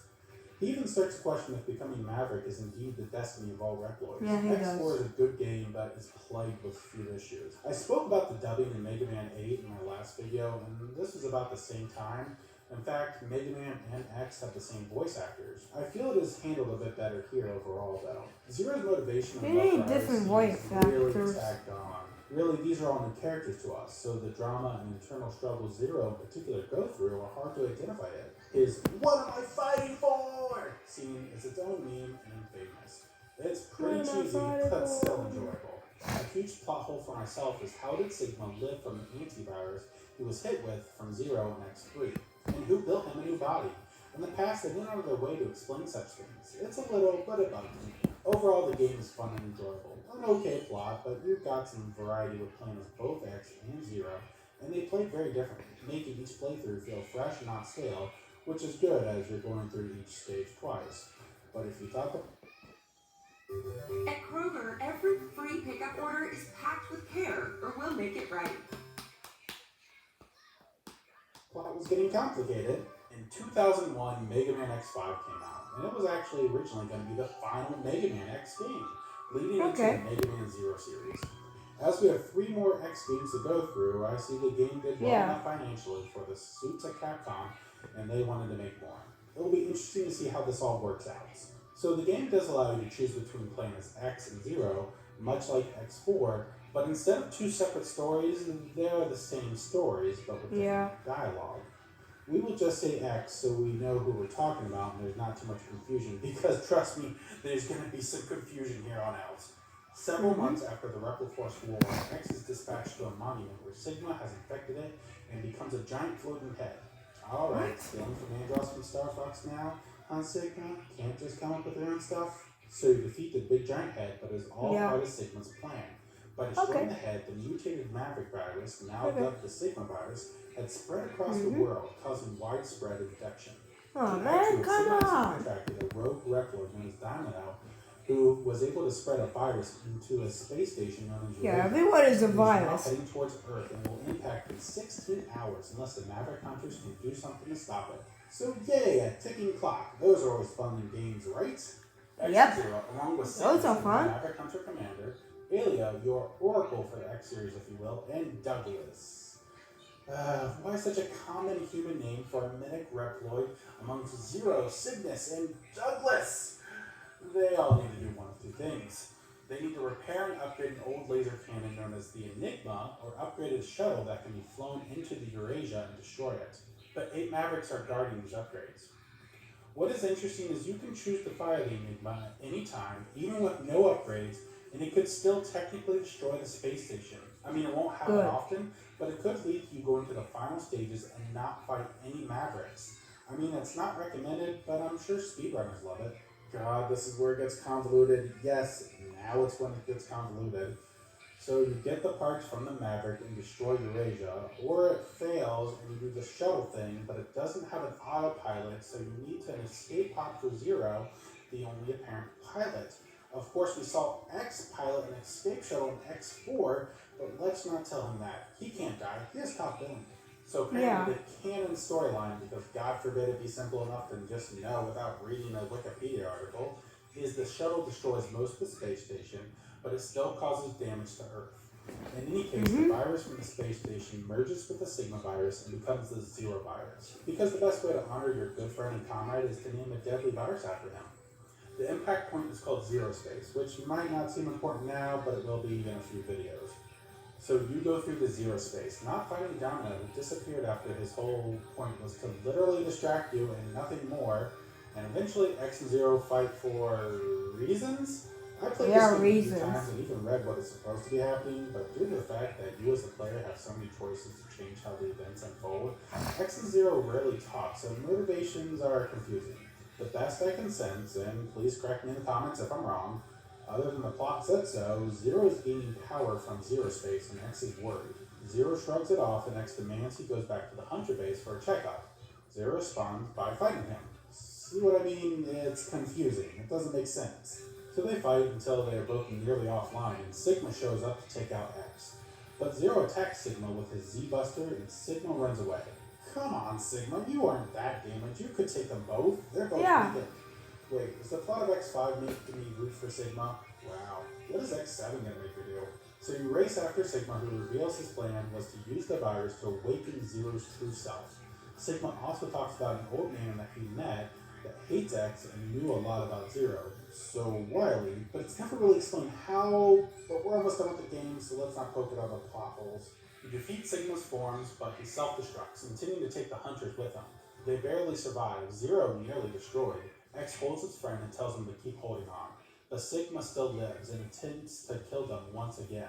He blasts through X and Zero's chest plates, but Zero gets one last blast off against Sigma, and I'm sure we'll never... Oh, I said I was going to stop that joke. Sorry, guys. So, at this point, I have no idea what's canon. From what I can gather, the hologram of Dr. Light saves X. Okay. And it jumps to 3 years later and Zero's dead. But in X6, the start of the game says 3 weeks later, and it's the same bridge and story. It's almost like this was not meant to continue like it does in X6. X lives, that's what matters. X6 will try to fix these issues, right? X5 really isn't a bad game. It's just the plot seems a bit rough and rushed. Adding the ticking time clock is not a grand idea in a game where you are expected to go through levels multiple it's not times a great idea. at points to get all the upgrades. But once the space station is destroyed and the clock goes away, it's a false timer, which makes me oddly more annoyed. Upgrades are handled differently too. There are 2 types of armors for X to collect, the Falcon armor and the Gaia armor. On paper, it sounds pretty cool, but you have to get all the components of the armors to use them. I mean, I see why, as they don't want you to mix and match, but it was a huge letdown for me.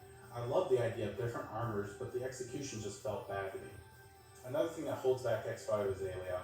You see, she will just start talking to you, and text will appear on the screen, and you have to go through it, and you stop playing. It's shoving exposition mid-level. It's annoying, it breaks you out of level, and it handholds you in the 5th game of the series. Honestly, this is the worst aspect of this game. One thing I did enjoy was the Mavericks. As you fight them, you can see they're being infected with the virus, and even some of them are from Replifors. It made me feel like you were in a situation where you had to kill them to help them, to end the suffering. I enjoyed the aspect. By far not the worst X game, but it really doesn't stand shoulder to shoulder with some of its predecessors. The actual gameplay itself was on point, but most everything else really holds it back.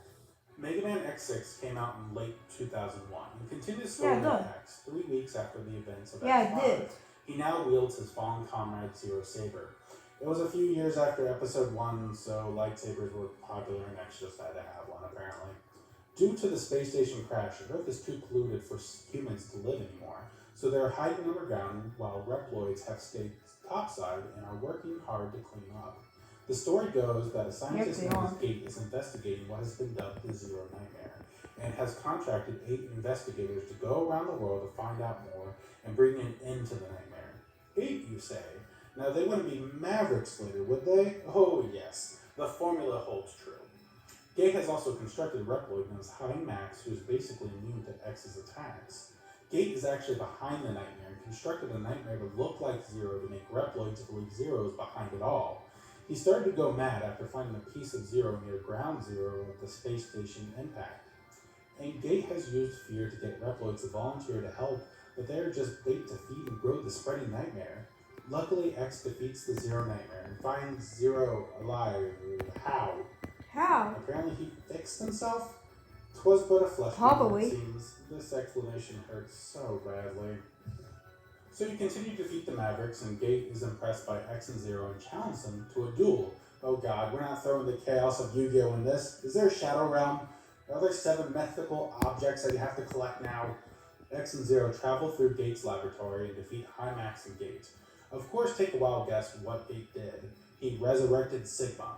Sigma appears, declaring he didn't need Gate's help and blasts them. X and Zero defeat the newly built Sigma and salvage Gate, as he and Alia were friends before Gate went insane. I'm sure we will never see Gate again. That one's actually true. We have no idea what happens to him. Let's assume he's beyond repair and is dead, I guess. At the end, you see Zero is being sealed away to remove a component. As X6 was again meant to end the X series, it was bridging a gap between X and Zero series. But it was later confirmed canon that scene in particular is meant to, as a glimpse into the future after all the events of the X series happens. It was a good enough reason and helped them to get more X games out, for good and bad, as we'll see.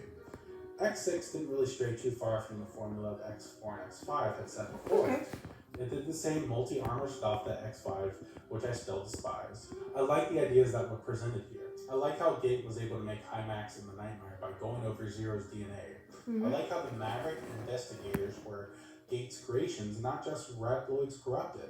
I still don't get, other than the Maverick virus telling him to do so, why he would resurrect Sigma, and how he was able to do it in what seems like a very short amount of time.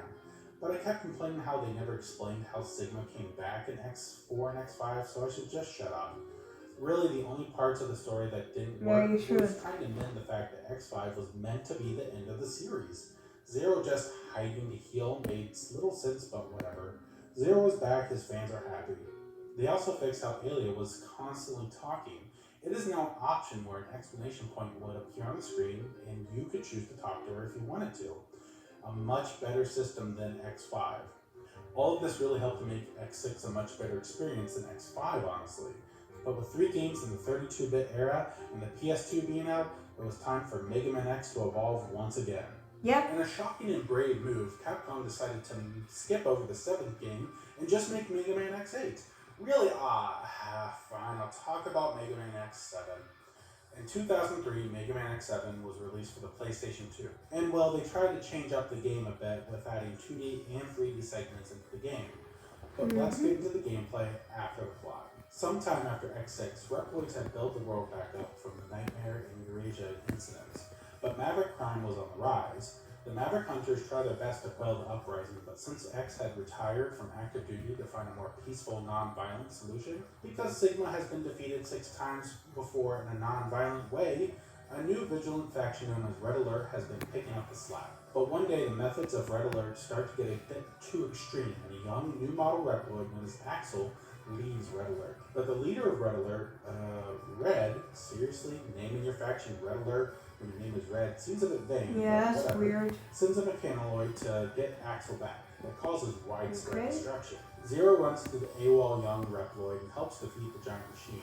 But Red, not wanting to lose the powerful Axel and his DNA-changing abilities, proposes a challenge to the Hunters. He will release the Mavericks all over the world, and members of Red Alert and the Hunters must defeat as many as they can, and whoever defeats the most gets Axel. Being as the Hunters have no choice but to take down the Mavericks, they agree, with X stating he will not fight. Dr. Light really knew what the future needed, a pacifist. So as you can tell, X is not playable in Mega Man X7. Well, not to start off with. Once you defeat the 8 members of Red Alert, or rescue 65 helpless Reploids, he is unlocked. But this is one of the issues with X7. X not being playable for most of the game is just weird. And I get there trying to go by his apparent personality of him being a pacifist, but for 6 games he has known he has had to fight, or innocent people in Reploids would be hurt. I can see once he maybe retire when no big threats come along, but the moment Red challenged them and freed who knows how many Mavericks, he should have jumped back into action right that moment. Anyways, on a positive note, after defeating each Red Alert member, we get story, slowly in some cutscene. We see why Axel ran away from Red Alert as their means became more extreme. We learn that Red Alert was being manipulated by someone named the Professor. It's Sigma, right? Let me guess, it's Sigma.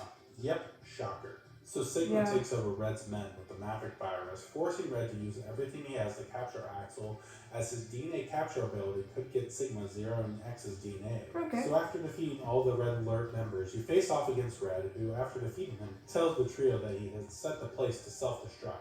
Of course, Sigma comes out and you must face him in 2 forms, the second one being in outer space apparently for some reason. After what seems like defeating him, he comes back in a surprise, badly damaged. Axel tricks him with his DNA ability and turns into Red, making Sigma thinks he has an ally, but Axel blasts Sigma. Afterwards, Axel joins the Hunters, to X's dismay, which is not really touched upon again. Zero has a dream, again foreshadowing the Zero series, showing X might one day be his enemy. Overall, the plot is not too bad. I think it's leaps above X5 and X6, other than I don't understand how no one in Red Alert really knew who Sigma was and just called him Professor. Yeah. How does no one know who Sigma is? The plot no was one knows refreshing who. to say the least. Why does no Axel, who has become a staple remember of the who cast, Sigma isn't is? too bad himself. That's just Interesting, weird. If not, a storyline about a youth who joins veteran fighters. The voice acting in the game, though, my god, they sound so stale and stiff. And Not stupid. Really, we've gotten used to bad voice acting in Mega Man games. And truly, if this was the worst offense of the game, I'd still call it a decent one. But if there's one thing that Mega Man X7 is known for, it is the gameplay. Look, I see how the style came to be. For years, the most popular 2D platforms were evolving into 3D games, and Mega Man wasn't. But what happened here was a clunky control, stiff characters, unfair death after death after death, and it's just somewhat of a broken game. Watch this. Yeah, look.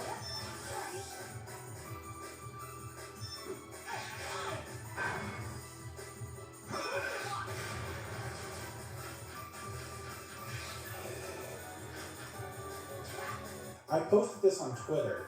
In the middle of my fight against Soldier Stone Kong, he just vanished. Oh, and my head and arm does too when I fire my weapon. No clue if this was present in the original game as I've been playing the Legacy Collection. X7 was a chore, where X5's story was bad, at least the gameplay was good. I found myself honestly hating going through this game.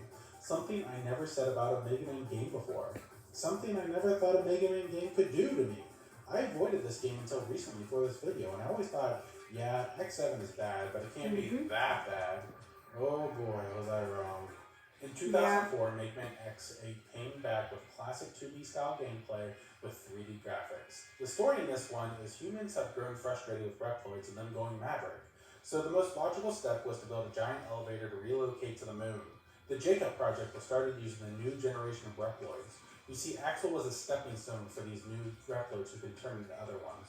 One day, as the Jacob project was moving along well, an elevator had an accident and flew off the literally sky-high structure and plummeted to the ground.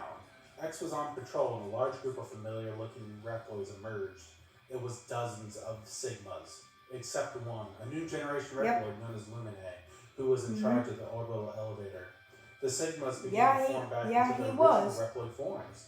Luminae explained that Sigma's body was preferred as it to help survive the crash, as Sigma had a powerful body. It is revealed that the new generation of Reploids have DNA of Sigma in them, but as a way to prevent the Maverick virus from emerging.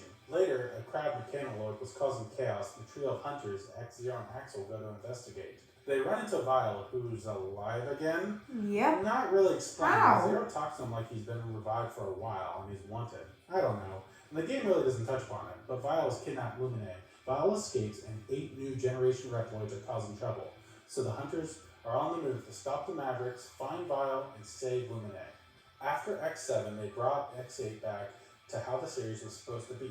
2D, but in a 3D world, and it really works. You can choose 2 hunters to go into a stage and jump between them, much like in X7. You also get a screen clearing attack. You can also play as X from the start of the game. What a concept! You also get to choose a navigator. Alia is joined by 2 other female Reploids who can either give you enemy advice or help you with different branches of the level and hidden items. Speaking of items, they have gone back to allowing X to use the armor upgrades as he gets them, but there's still 2 armors. A new neutral armor allows you to mix and match them, which is a clever way to let you play around a bit with different abilities. You also have medals and chips. As you defeat Mavericks, medals will drop and the navigators can make retries, which are basically lives, health and tank weapons, and also improve your powers and abilities. Another thing that was brought over from X7 is some character dialogue between the Maverick stages. It is little, but adds a lot of character for the Hunters and Navigators. For the first time, the Hunters suspect Sigma off the bat. Realizing that all Axel did was shoot him out of a window at the end of X7, he has come back for much worse. It's a bit refreshing that they aren't fooled that it is someone else and Sigma's the grand mastermind of this game. After realizing Violet and Sigma are on the moon because they want to destroy the imperfect world of Earth and start a new perfect utopia on the moon, like so many villains have tried, the Hunters scale the elevator to destroy Vile until Capcom decides to bring him back because he's a fan favorite and nostalgia is an easy cash grab, and you prepare to fight Sigma. On a side note, I really like how when you fight the 8 Mavericks again and you beat them, they become regular new generation Reploids using the copy ability. It's pretty clever and a good way to explain how they were revived so quickly. So you face down the new weird looking Sigma and find Lumine. But wait, there's a twist. Lumine was the mastermind behind it all. Lumine declares that the new generation Reploids can go Maverick at will, and Sigma has done what he's meant to do, and it is implied he is gone for good. Yeah, he did. During Lumine's first form, he uses abilities from the 8 Mavericks, but gaining their weaknesses. Again, pretty clever, honestly. The second form was an angel-like design, though, which is just bland. After defeating both forms, Lumine's body produces a tentacle that crashes into Axel's head crystal, knocking him unconscious. Zero slashes at the tentacle and X blasts Lumine and destroys him. On the way back down to Earth on the elevator, Zero and X ponder their future and the future of all Reploids. X8, honestly, is a great game. The controls feel really good. Going back to how the game was before X7 was the right move. The voice acting, for the most part, was pretty good too. Something pretty rare for a Mega Man game. The story also doesn't feel too convoluted, and the twist was predictable, but still better than the twist of Sigma was behind it all from the beginning. There was an open-ended ending. No real answers for the Hunters. They beat the villain, but didn't feel like they won the day. A mature tone that wasn't too mature and trying too hard. All that praise comes with some thoughts though. The Navigators were a good idea on paper, but really you just used Palette, as she would lead you to items and upgrades. The medals are an okay idea to upgrade the Hunters, but I never used it all too much, other than giving the Hunters the ability not to die on spikes. Some levels were super long, and then there's one level where you're chasing a Maverick at nighttime in a city on a hover bike. Someone at Capcom must have really liked Attack the Clones. And I rarely used Axel. His copy ability is neat, but I'd rather have X as my long range and Zero as my close range double jumper. But the biggest sin of this game is no one can explain where is Douglas, the life and soul of the Maverick Hunters. For this retrospective video, I had played X1 and 6 before, and never played X7 or 8. It is really interesting how different the two are, and I wonder if X7 didn't cause the harm to the franchise it did, if X8 would have not been the last X game in the main series to come out. X8 really put the series back on track. I know the series was meant to be done in X5 to usher in the Zero series, but I still love the X games. But we're not quite done. There were 2 more games we were going to talk about. Unlike the original Classic series, the X series didn't have a ton of side games. They did have the 2 collections, the X Collection and X Legacy Collection. But there was also an X RPG. Mega Man X Command Mission came out in 2004 and is set in 22XX, so technically placing it at the end of the X timeline, although I can't really figure out if this game is considered canon or not. In the game, a new metal, Force Metal, is discovered and a new city is built over the ocean. A band of Reploids remove all humans from the city, and the Hunters move into action to stop the uprising and the using of the Force Metal for evil.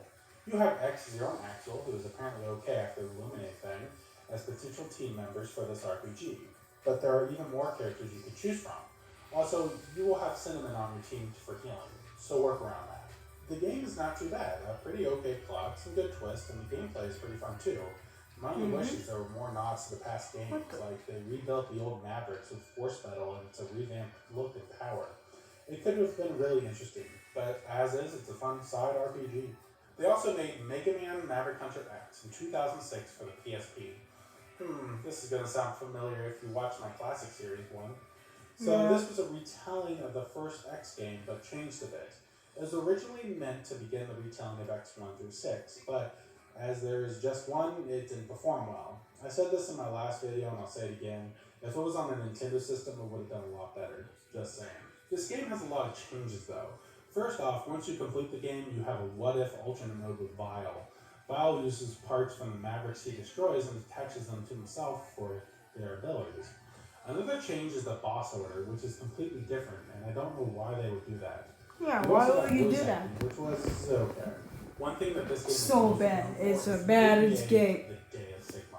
It was a 20-something minute animated video that goes over the events right before the first X game. This was to help revamp and change the timeline, as a lot was going to be different between this and the original one. Why? The short is nothing short but amazing for a Mega Man fan. You see the Mavericks as they were before Sigma took over. I want this as an anime. Each season could be a different game. Why must I be teased with this? I want this anime. So, yeah, me too. Quoting myself, turning the fanboy off. Luckily, the short was added to the X Legacy collections. If you haven't seen them, please do so. And my dear friends, we are at the end of the not-so-brief history look at the Mega Man X series. And not-so-brief is using the term a bit loosely. This was much longer than I ever expected. But you know what? This is a story-driven series, so it was needed. I hope you all enjoyed this look at the X series. Next time on the not-so-brief history, we will be going over the fan-favorite Mega Man Legends. And although a short-lived series, there's a lot to cover, including the canceled third game. Thank you for watching the Nintendo Network. Tell me who are your favorite Mavericks. Let me know in the comments below. If you like this, make sure to join the network by liking and subscribing to me right here on YouTube. And check out my other social media outlets. Now, if you'll excuse me, I have been playing, writing, recording, editing about Mega Man for months, and I need to break for something non-Mega Man related. Yeah, you need a break. Super Smash Bros. Ultimate. Or Pokemon.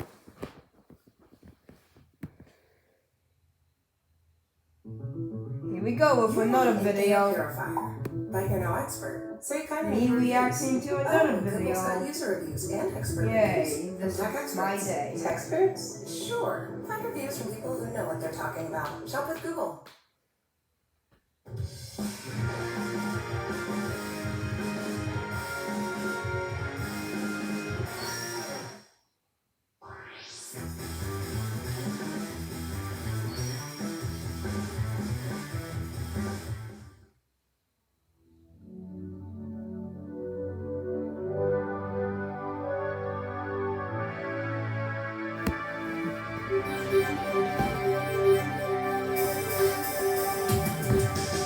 In the winter of 1990, the world changed forever. The release of the Super Nintendo in Japan would alter the course of history for video games worldwide. And on the designer's side, game developers felt the hum of previously untapped potential for projects and characters. This new console was exactly the device needed to give some franchises a turbo boost. One such franchise was Capcom's successful but stagnant Rockman series, known as Mega Man in the United States, and for the rest of this video.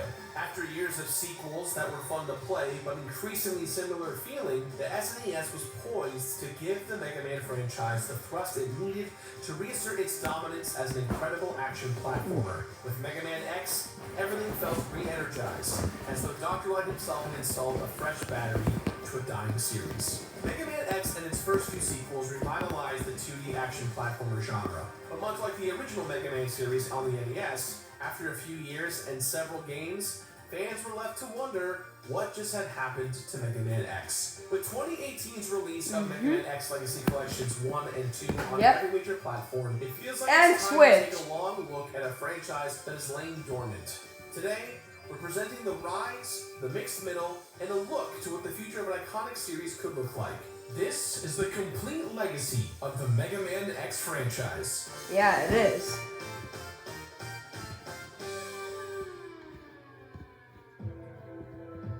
Part 1.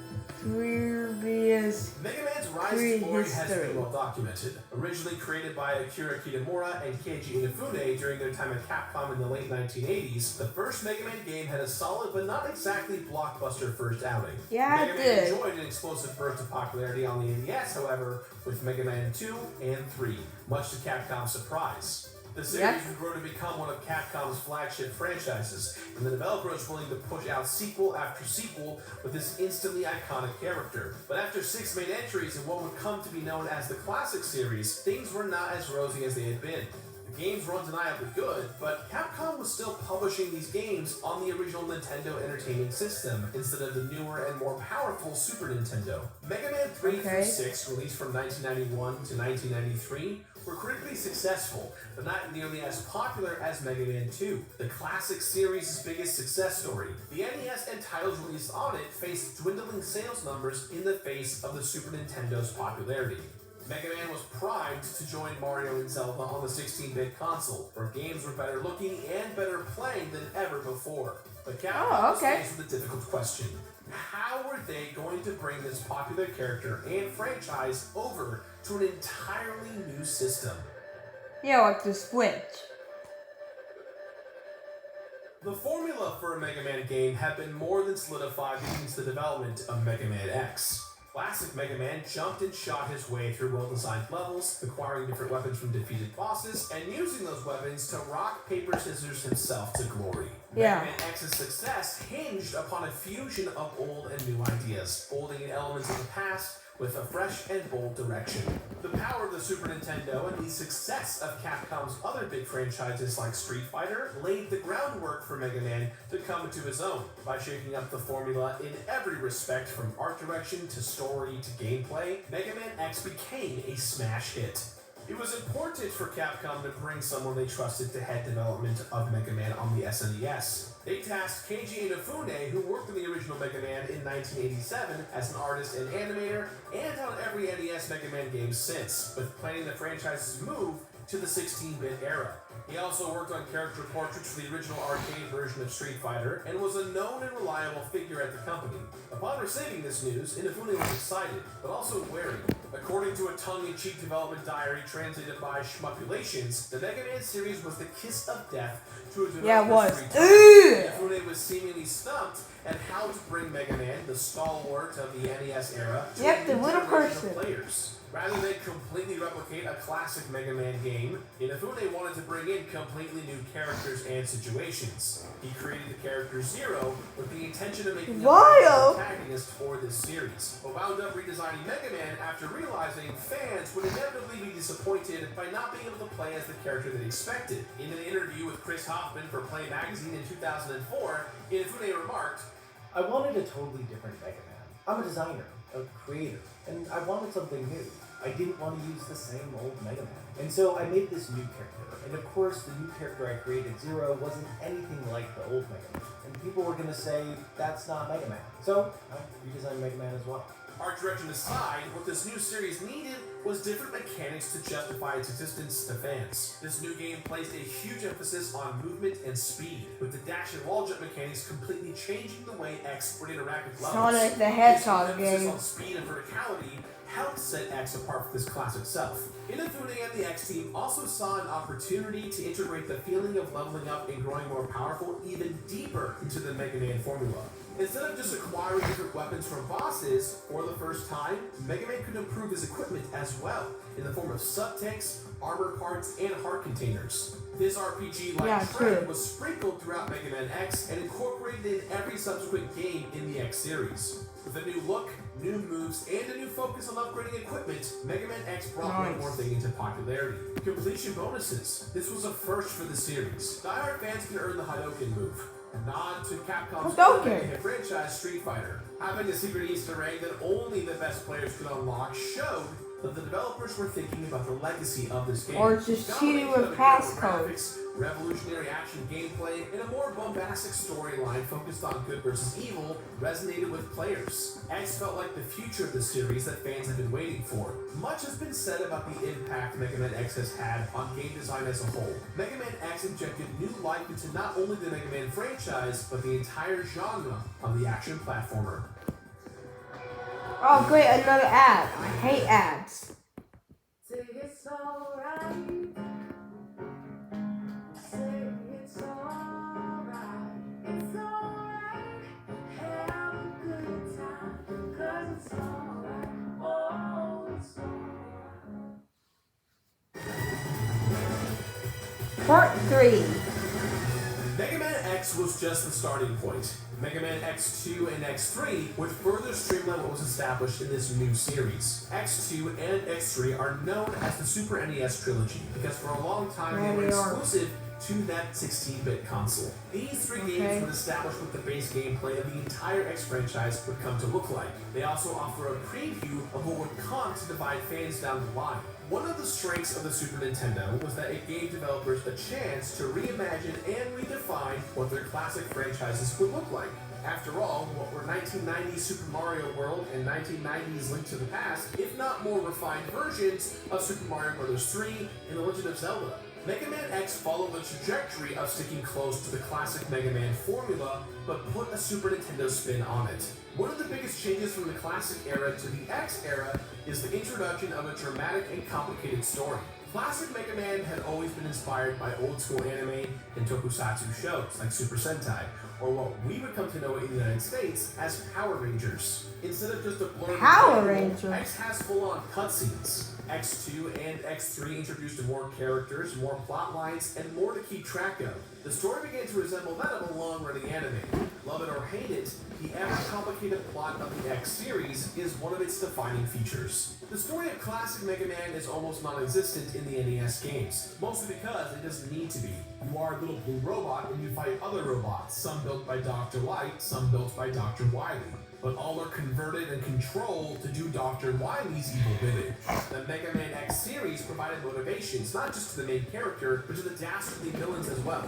Taking place in the same universe as Mega Man, but far into the future, the creative team could essentially do whatever they wanted and create their own new canon. Mega Man X2 and X3 also brought more mechanical changes to the Mega Man X formula, similar to how 1988's Mega Man 2 and 1990's Mega Man 3 introduced features like energy tanks to slide or rush the dog into the main canon. The ultimate goal of the series was always tight and fast gameplay. The Super Nintendo X trilogy kept things fresh. X introduced the ability for Mega Man to dash, and X2 further expanded that with the ability to dash in the middle of the air. If X established that this new series would emphasize quick and precise movement in big, beautiful levels, then X2 was the game that really delivered on that promise. The development team loved putting secrets and Easter eggs in Mega Man games, and X2 is where their philosophy really began to pay off. X1 had the perfect Easter egg completion bonus in the form of the Hadouken, and X2 continued the tradition with the massively powerful Shoryuken if players found all upgrades in the game. X2 is more of what fans wanted: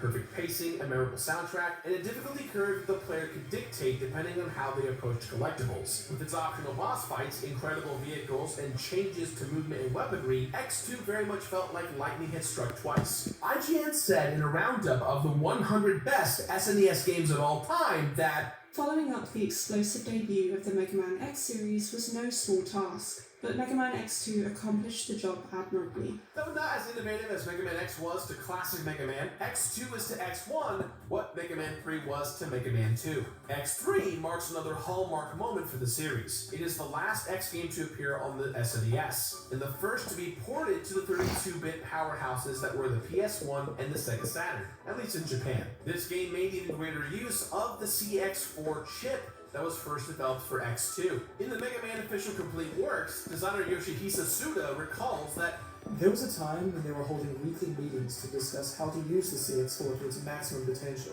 As a result, X2's look and music are even more advanced than that of X1, and show that the series had plenty of room to grow. The retail price of the Mega Man X3 cartridge was incredibly high in Europe and North America, especially for a game released in 1996. I think this is the last video we're gonna react to. Sold for about $75 new, and Dang, that's a lot of money. Today averages at least $150 per cart. Those wireframes and advanced sprite rotation techniques didn't come cheaply though.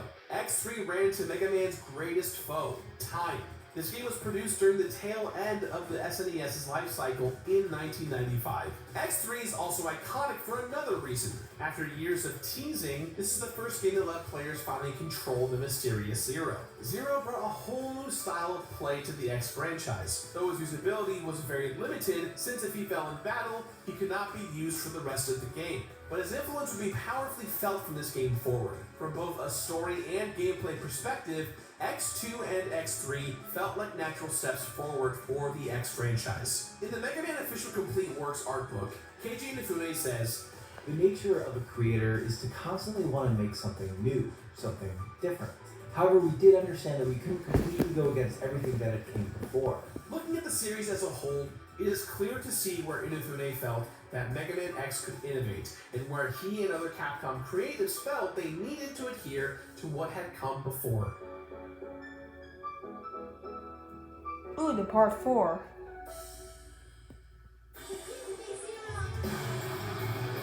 Mega Man X sold over 1 million copies on the SNES, not including re-releases. X2 and X3 did not sell as well, but still successfully brought the franchise into a new era. The new focus on story and gameplay evoked what made the classic series great, but the new stuff also stood on its own. Capcom was eager to once again bring Mega Man to the next generation, but in doing so, the series would go through a lot of growing pains. 1997's X4 gave players the option to play through the entire campaign as either X or Zero, resulting in different gameplay and story beats for both characters. Mechanics are still vintage Mega Man with either X or Zero battling enemies and Mavericks, platforming and riding vehicles through themed levels. Stages could still be tackled in any order like before, but once a player chose which character to control during their playthrough, that choice was locked. Zero lacked X's signature ability to use weapons from defeated bosses, but had his own attacks and abilities to learn throughout the campaign. Mega Man X4 is about what critical views of the series started to split. As Mark East says in a GameSpot review from 1997, "Aesthetically, Mega Man X4 is a sizable improvement over its predecessors, but you must remember that it's only a side-scroller. If you're looking for something new, look elsewhere." But over at EGM, they reacted more positively. Mega Man X4 offers a nice change of pace from past games from the X series, with the ability Yeah, it to play does. as either X or Zero being a huge factor in the game's replayability. After 4 games in the X series, not to mention every entry in the classic series, artist and producer Keiji Inafune took a step back. He says himself, "I had very little to do with X5. I just told the team to finish off the series with this title, and left it at that. That's why the game itself has a real feel of finality to it."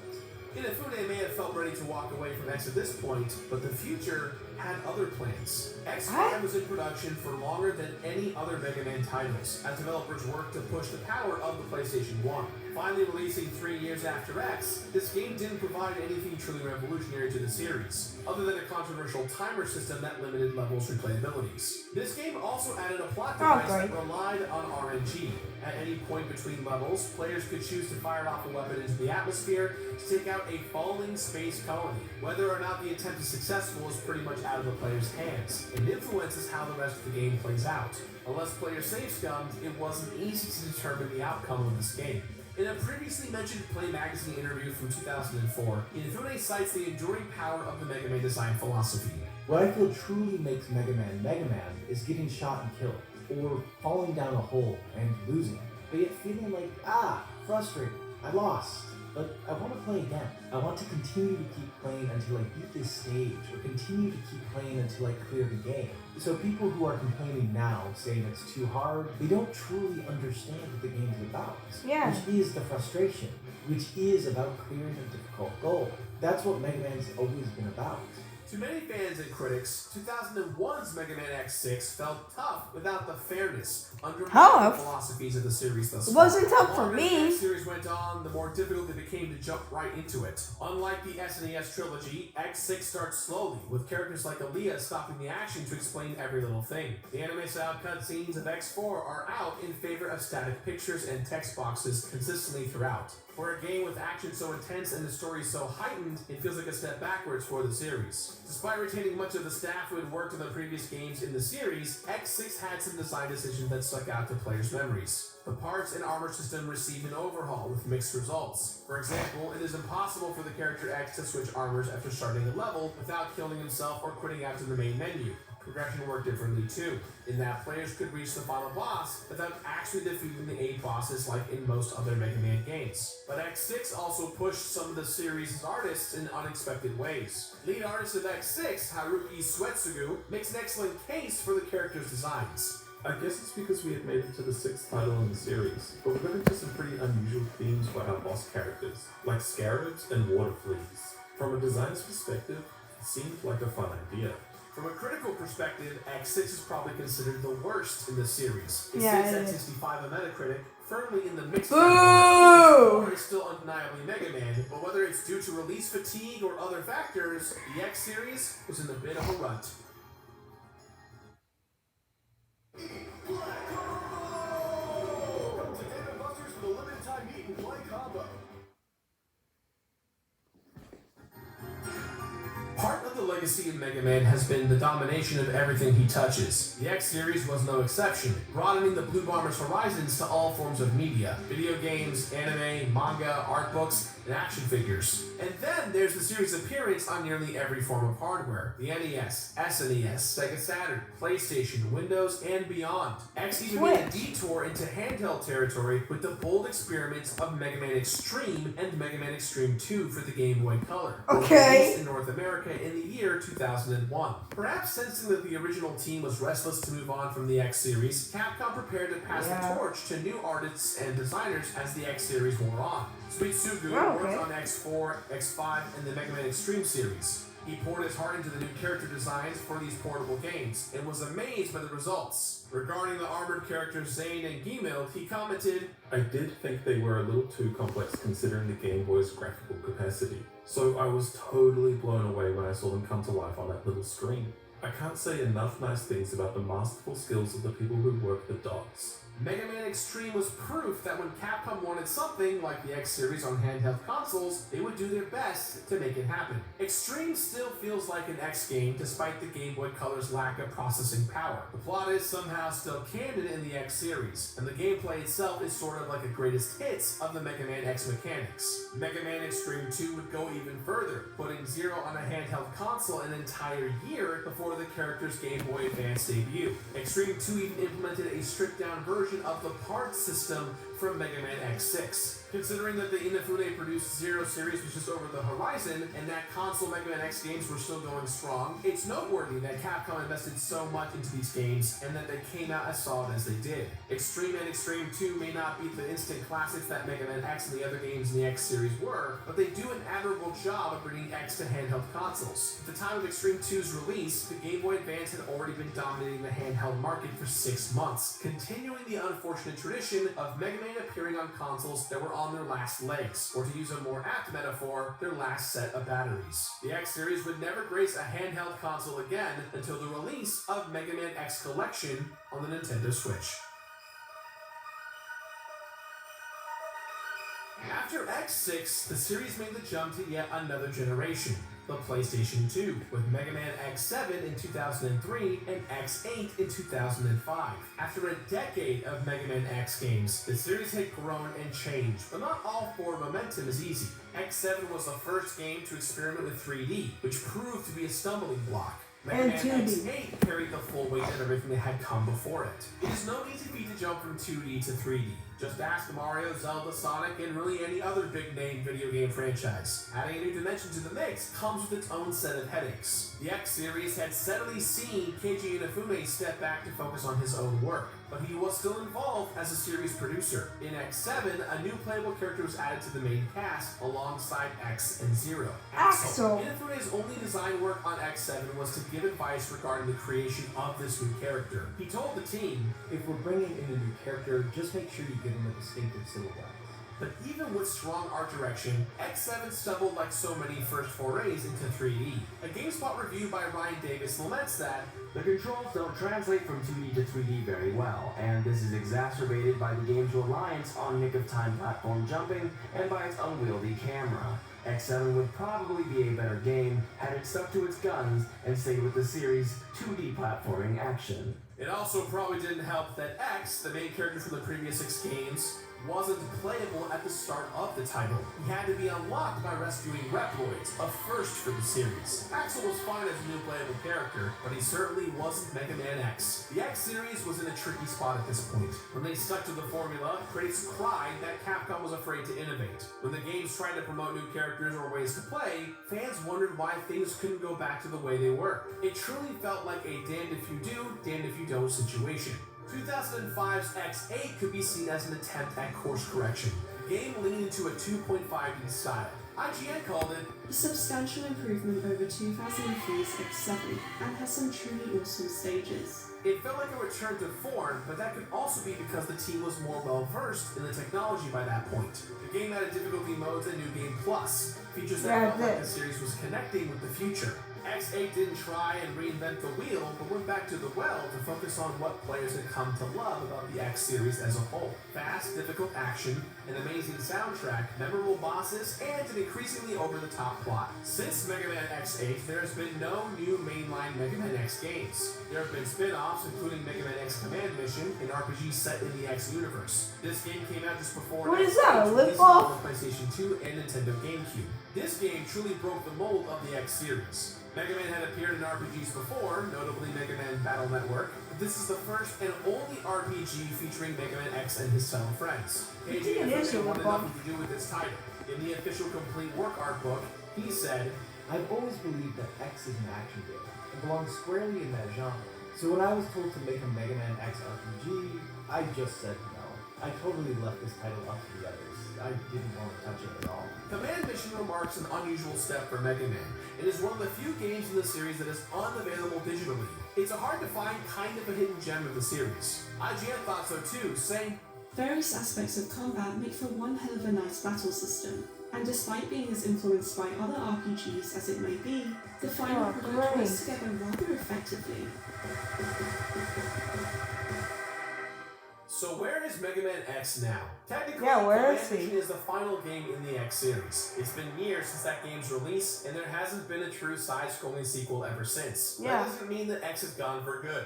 There may even be reason for hope. These games have had innumerable re-releases, and one full-blown remake in the original game in the form of Mega Man Maverick Hunter X for the PlayStation Portable. The two Mega Man X Legacy collections went platinum about a year ago, selling a combined total of at least 1.4 million units. Mega Man 11, the most recent game in the classic series, sold over 1 million copies as well. Mega Man is still one of the most popular video game characters in the world. Even as some Mega Man X games are less beloved than others, the series has potential for a strong comeback.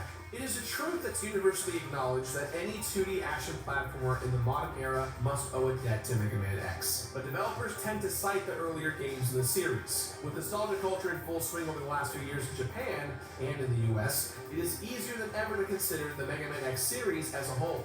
Games like 2014's 20XX fully acknowledge their inspirations. And of course, with the elephant in the room, Mighty No. 9, Keiji Inafune's Kickstarter game has returned to Mega Man. I hate that game! That story has been well documented, but in short, the game wasn't what fans wanted. It didn't have the refinement or the soul that people love about Mega Man. But for the people who want the difficulty and thrill of Mega Man X, is worth looking into the Inti Creates developed Mega Man Zero series for the Game Boy Advance, which was also recently re-released as a bundle in the form of the Mega Man Zero ZX Legacy Collection. There's also Maverick Hunter X, which is almost an entirely different game than the original Mega Man X. It has a totally different art style, new voice acting and story beats, and even the ability to play as Vile. In developing this remake, Inafune had some poignant thoughts on the iconic character he co-created. As more and more Mega Man games came out, they started to lose what made Mega Man so great. I personally was only involved in the X series up until X4, and then after that, other people took direction of the series. Making these remakes and showing what made the original so fun will help the designers learn a lot about what makes Mega Man so cool, what makes him tick, so to speak. They can use that knowledge on X9. This is sound advice. Mega Man X9 would be a dream come true for fans, but only if done correctly and with care. The Legacy collections have shown that fans will still support Mega Man.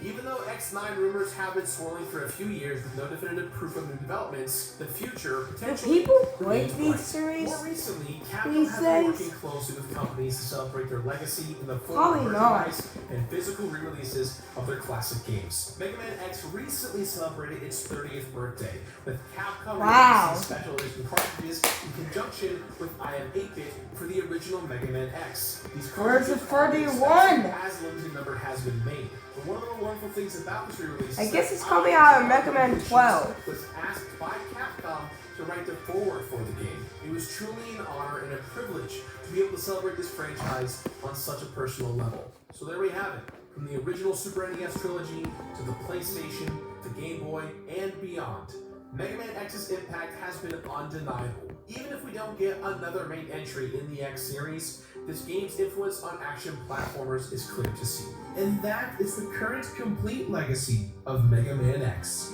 Thank you all for watching, and more importantly, thank you for 9 amazing years of support. If you guys liked this type of video, please let us know. This was a very special video that we made just for you. A quick thank you to all of those who lended their voices for this video, and a very big shout out to Did You Know Gaming, the Gaming Historian, and so many other of my friends that inspire me each and every day. Thanks for watching.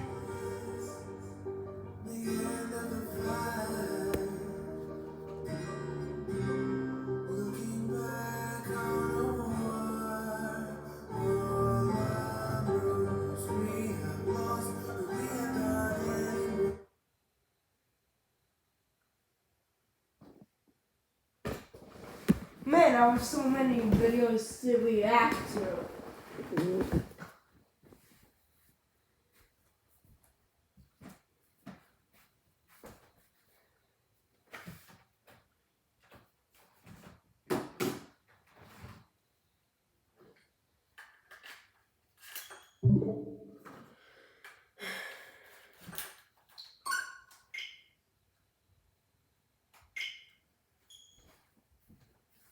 We're going back to Mega Man X Legacy Collection.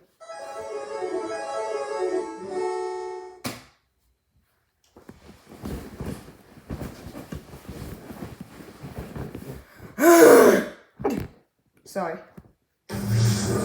Mega Man X Legacy Collection.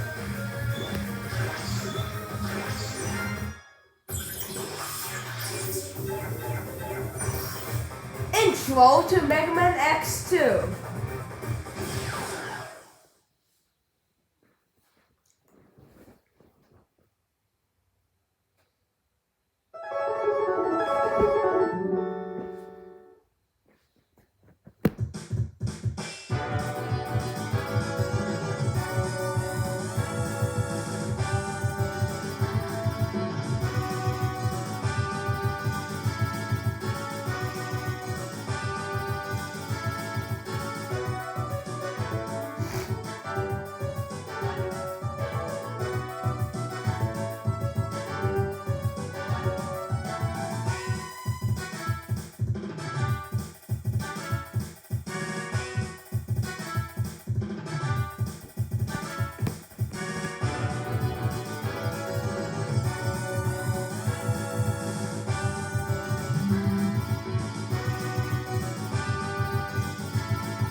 Intro to Mega Man X3.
was just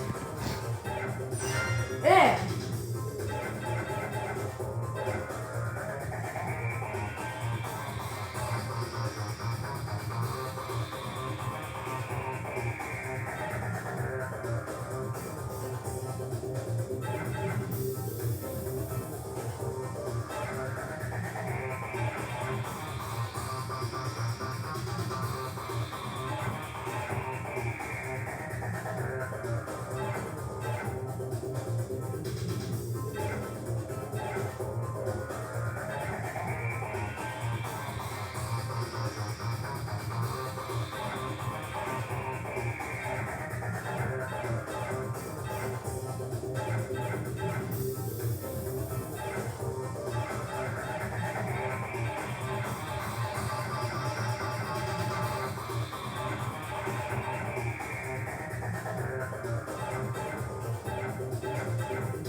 Robin speed 0.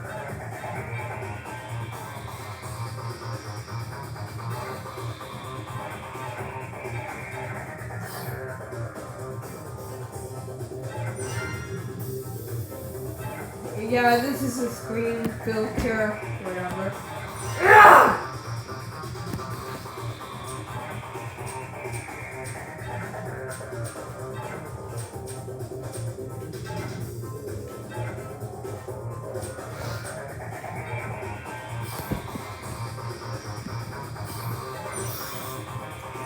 Cadillac.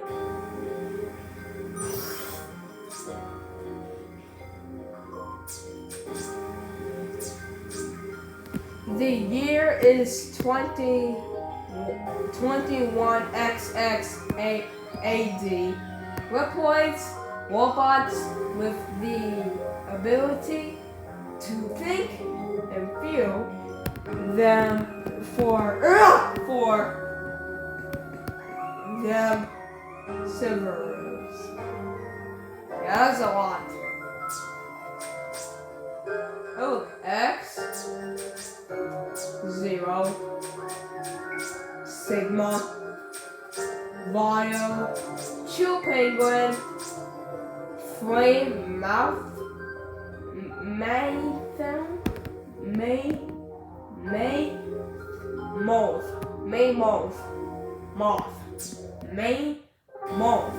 Moth.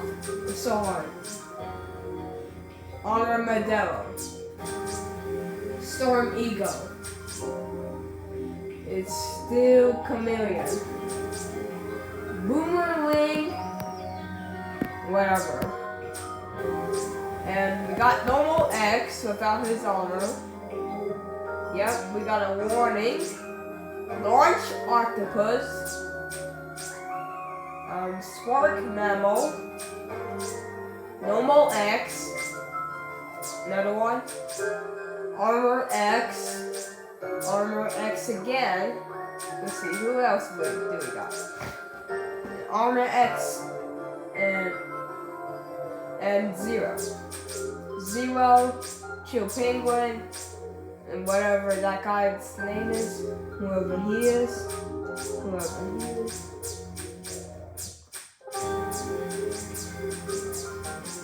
I'm gonna try to go a little bit faster.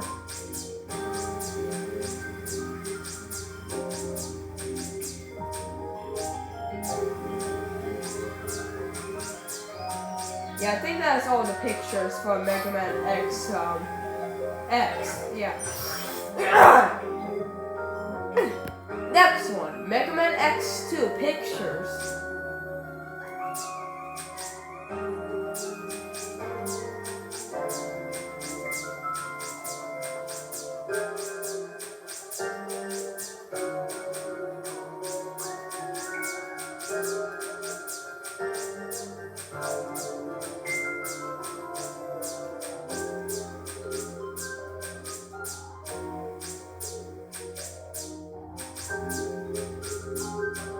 Man, there's a lot.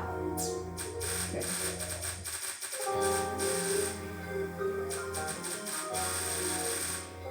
Yeah, that's a lot of pictures for this game. We'll see.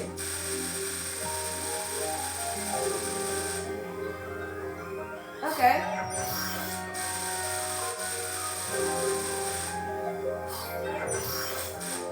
Oh, that's it. That's it for that. Music player.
No.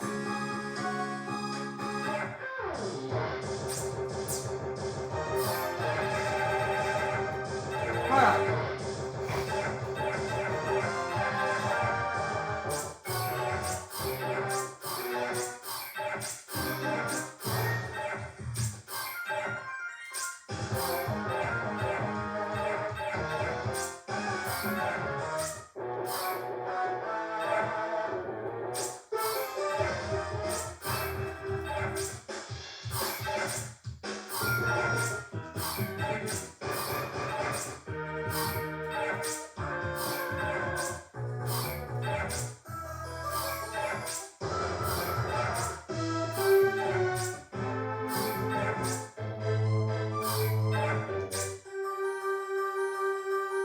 The saddest ending.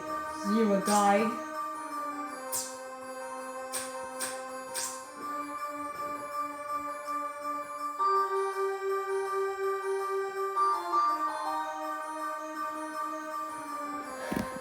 It's all up to X.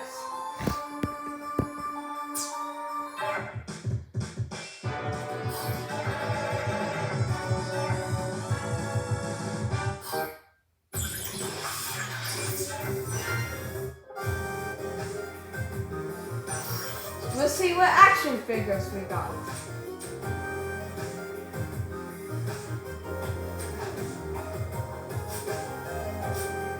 Hold up.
shoot! Oh shoot! What did I do? Oh shoot! Oh shoot! The day of zero.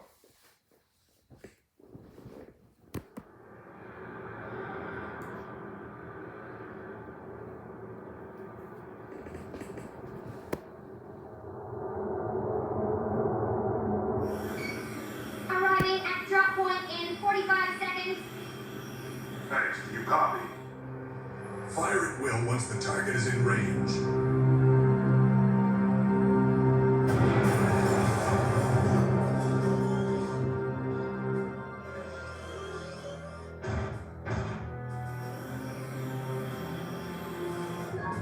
Now arriving at drop point.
Chill Penguin Company, commence operation. Roger! I'll secure the area!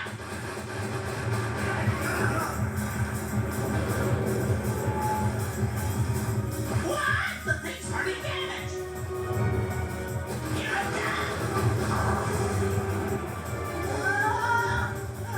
What? Stop that thing! Zero, do you have a fix on the main generator?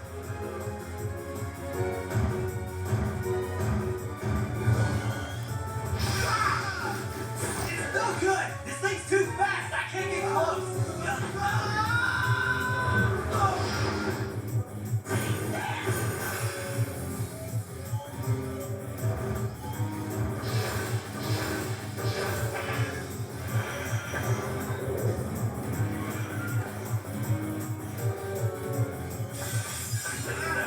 It's so strong! Commander, that thing's way more powerful than we thought. I'll go back him up.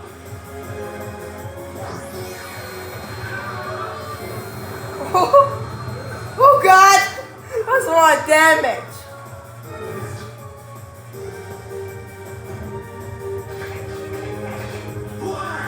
Why is Sigma there?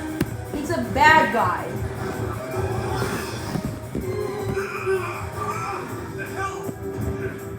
Help me! I won't let you push my friends around like that!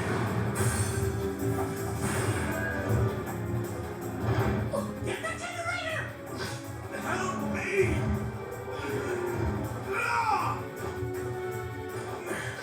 The generator, X! Shoot the generator! Yeah, X, shoot it. Yes, hurry!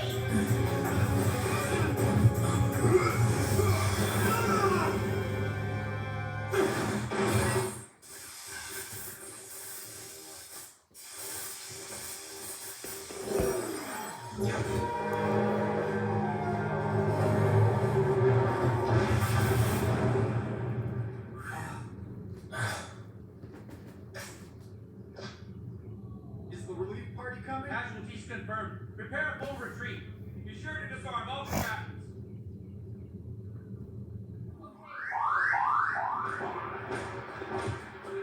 X!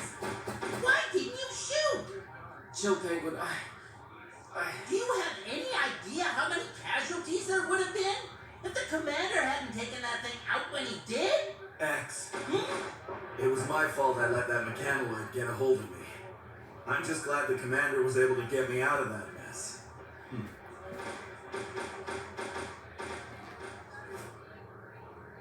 Yes, sir. Understood.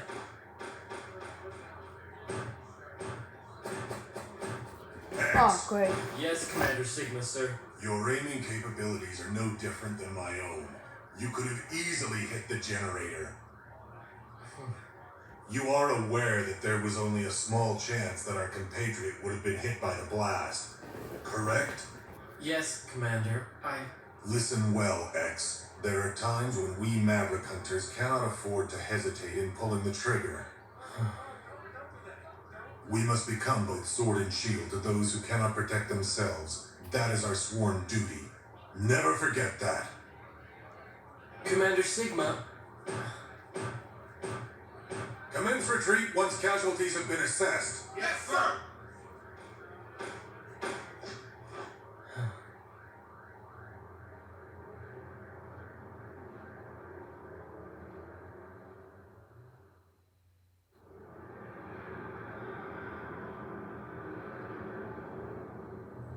There have been 7 incidents of mechanoids going Maverick this month. Has the commander spoken to Dr. Kane about it yet? Yeah, that's what I heard. Maverick. What could cause someone to go Maverick anyway? Program errors, short circuits in the electronic brain. The very things that give us Reploids our advanced processing power could also be our greatest weakness.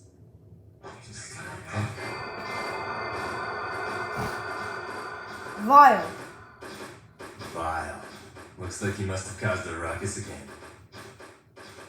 I'm afraid for every kind and sensitive hunter like you, X, there always seems to be a borderline maverick rabble-rouser like Vile out there.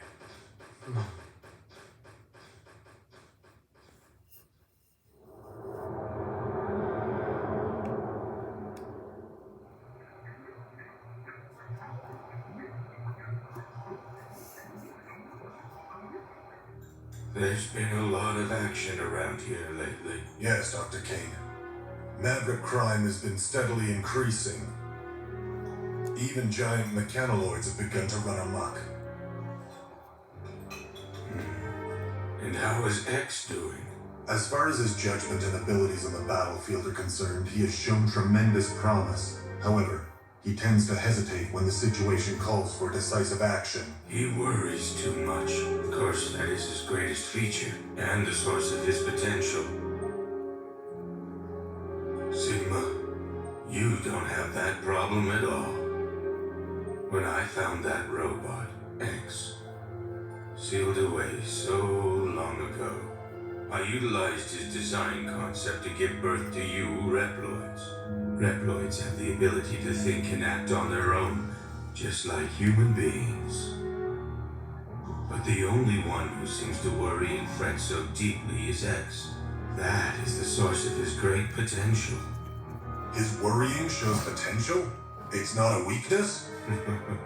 Well, I suppose it might be, under normal circumstances. But in this case, it could be the beginning of a new connection between robots and humans. Of course, we don't know yet if that potential will be a wellspring of hope or usher in an era of utter chaos. I've extended my life as long as possible to see it all play out, but it looks like I won't be around long enough now.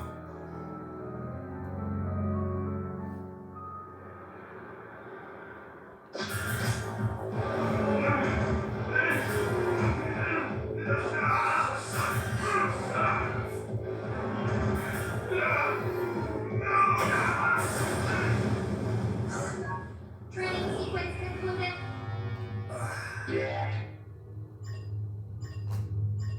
Oh man, I missed 5%. 95%? That's very good, Zero. Storm Ego. I thought you were supposed to be patrolling the missile base. With the automated defense system complete, they trimmed down my tour of duty. Starting today, I'm just a regular hunter again. I see. Anyway, we've been summoned to a hearing on the out-of-control mechanoid. Let's go, Zero. We now know that a mechanoid stationed in a dismantled building went berserk. However, it now appears that it was under the control of an unknown party. So there was no one inside? It was being controlled remotely? That's right. Wait a minute. What about the Mechanoid security program? A system that complicated really shouldn't be so easy to hack. There is a chance that the perpetrator has managed to completely crack our security codes. Well, where's it being controlled from? The signal has been camouflaged by being routed through a series of satellites. But the origin has been tracked to here, Able City Sector 16 East. You gotta be kidding me! That's so close! Does Commander Sigma know about this? We've contacted him. X and Zero's team is to be dispatched immediately following a briefing. Those are his orders. Roger. East 16 block.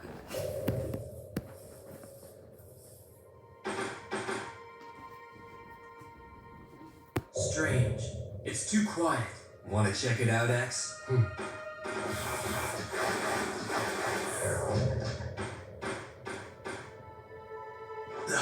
What is it?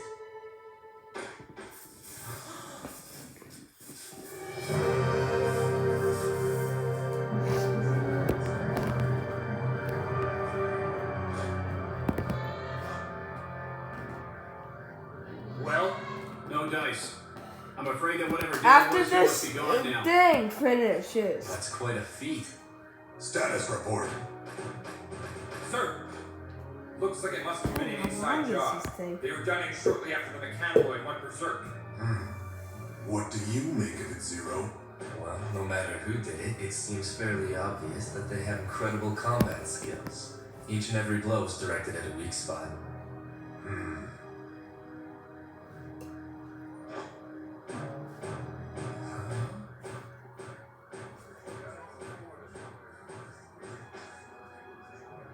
The scoundrel who caused all of this has taken his hacking data and fled the scene. He is now a fugitive. Storm Eagle Company, begin searching the area. Yes, sir.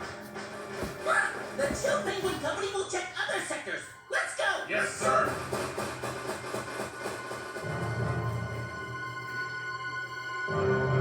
What is going on? Storm Eagle Company Troop A has been requested to move to point 449. Sector 28 West. Please be patient. We're still tracing the signal. Reporting a problem. Big file is being punished. We're all ready. You reached Hunter Base. Another berserk mechanoid? Where? Okay. What? That close? Oh god!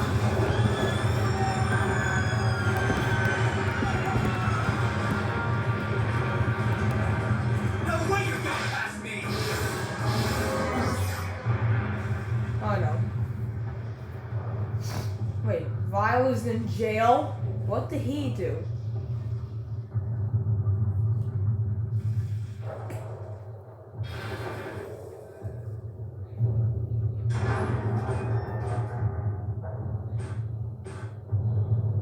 Come to reprimand me in person, did you?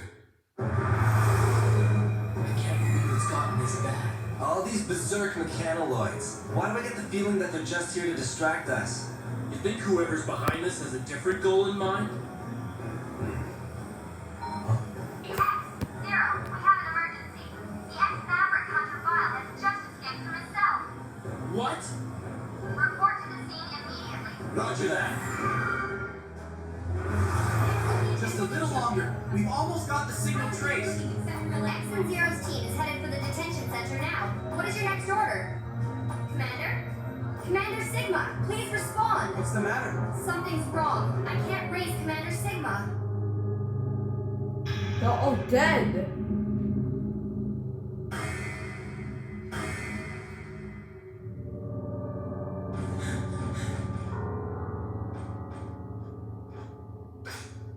There's no way this can be Vile's work. He doesn't have this kind of attack capability. All the blows were directed to weak spots. Whatever Reploid is responsible for this, they must have great analytical and combat skills. Well, no matter who did it, it seems fairly obvious that they have incredible combat skills. Each and every blow is directed at a weak spot.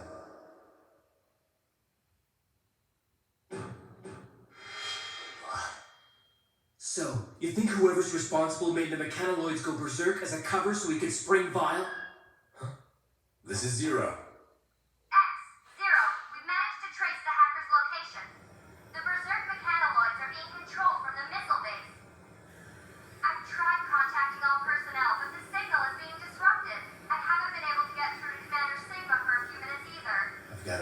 feeling about this. I do too.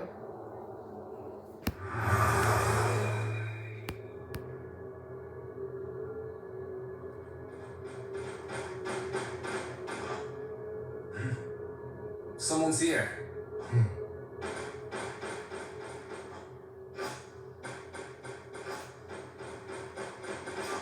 Don't move! Commander Sigma! X, 0. It looks like the enemy was using the security system here to control the mechanoloids. So that must be how they managed to camouflage their location. They knew it would take a while to trace. Commander Sigma, headquarters told us they were having trouble contacting you. Ah, yes. I had to deactivate my transmitter to maintain cover. Of course, none of that matters now. Commander Sigma! 0! Tell me, how did you figure it out? The perpetrator was so skilled. Not many Reploids have specs that high. It wasn't hard to put 2 and 2 together. That's why I was ready for your attack just now. I congratulate you on your detective skills, 0, but it is X who deserves my admiration. His innocence is what makes him special, you see. He's an incredible Reploid specimen. Wouldn't you agree? Commander Sigma, what are you doing? Let him go, please! Now's your chance, X. Fire. If you really want to stop me, you'll have to shoot, destroying 0 in the process. What's the matter? Shoot! Yes!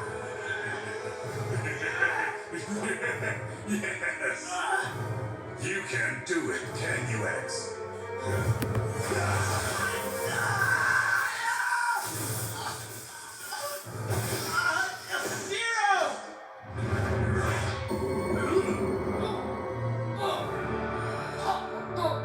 As I've already told you, X, there are times when you can't hesitate to pull the trigger.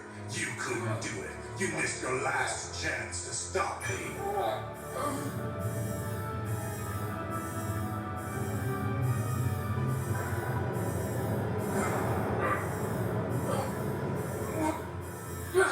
We are one button away from launching every missile stored in this facility. They're aimed at our own city. What'll it be, X? Will you sacrifice the city or shoot me? Perhaps it's time you laid down your arms.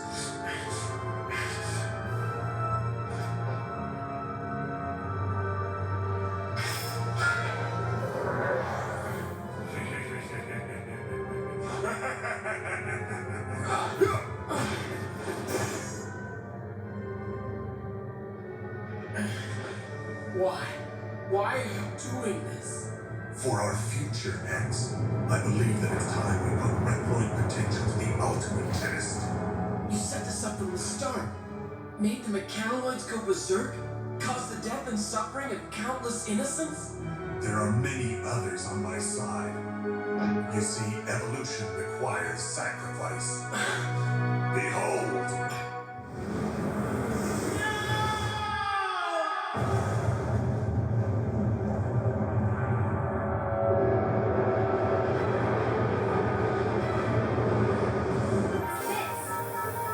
The missile base.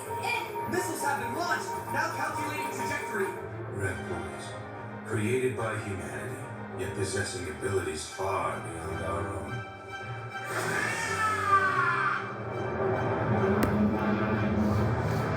46 seconds until missile contact. They're headed for Able City.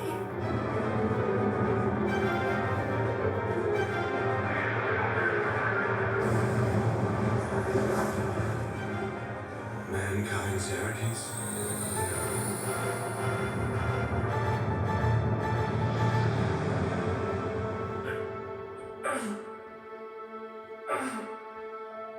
You invited all of this upon yourself, X. Limitless potential and limitless danger both lie within you.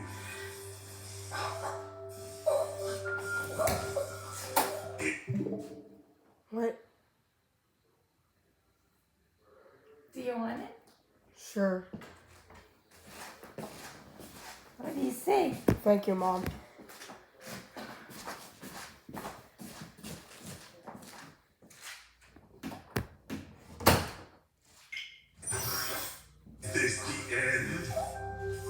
Not at all. It is the beginning of my new world!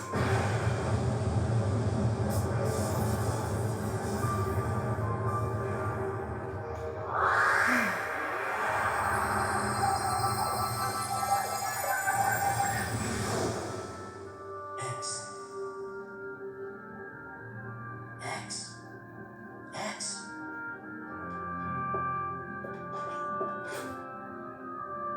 Who are you? It is I, Thomas Light. I created you, X. X. You called me X. Is that my name?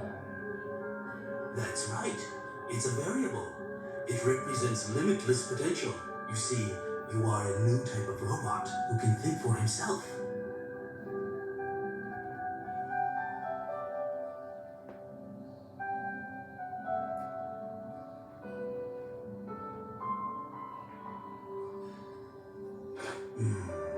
What's the matter, Doctor? You look tired. You truly are just like us humans, X.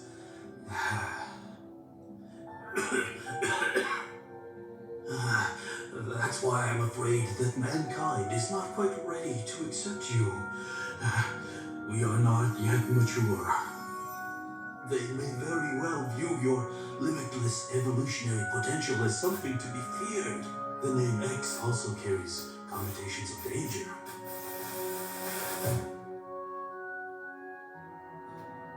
I'm sorry, X. I didn't have enough time to see you enter the world. Dr. Light. I've given you the power to think, to worry, and to grow and evolve as you fight.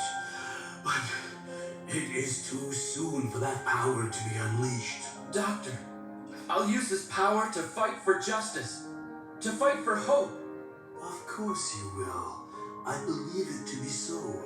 X, I want you to use that conscience of yours to fight for the people of the future. They will need someone like you to guide them. Doctor! Farewell, X. You are the world's one true hope.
So this is the power that you possess. The potential to advance all Reploids.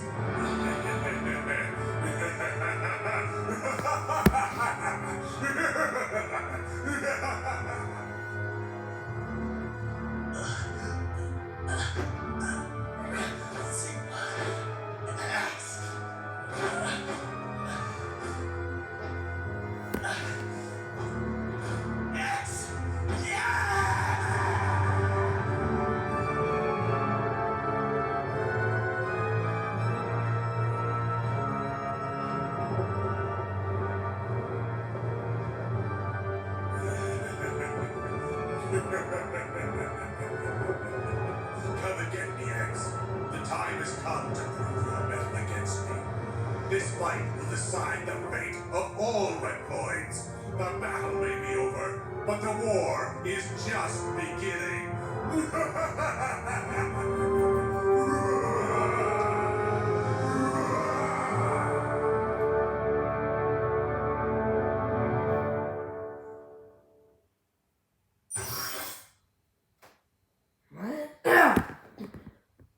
Next chapter.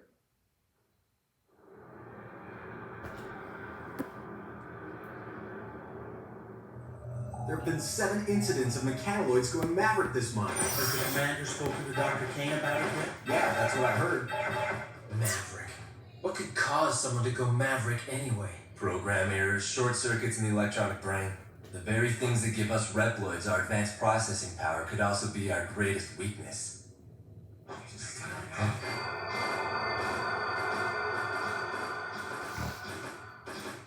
Vile. Looks like he must have caused a ruckus again. I'm afraid for every kind and sensitive hunter like you, X, there always seems to be a borderline maverick rabble-rouser like Vile out there.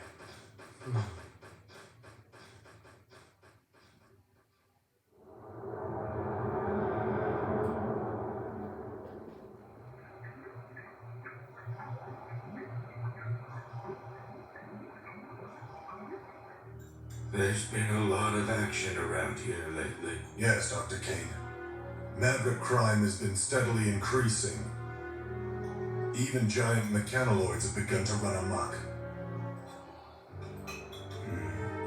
And how is X doing? As far as his judgment and abilities on the battlefield are concerned, he has shown tremendous promise. However, he tends to hesitate when the situation calls for decisive action. He worries too much. Of course, that is his greatest feature, and the source of his potential. Sigma, you don't have that problem at all. When I found that robot, X, sealed away so long ago, I utilized his design concept to give birth to you Reploids. Reploids have the ability to think and act on their own, just like human beings. But the only one who seems to worry and fret so deeply is X. That is the source of his great potential.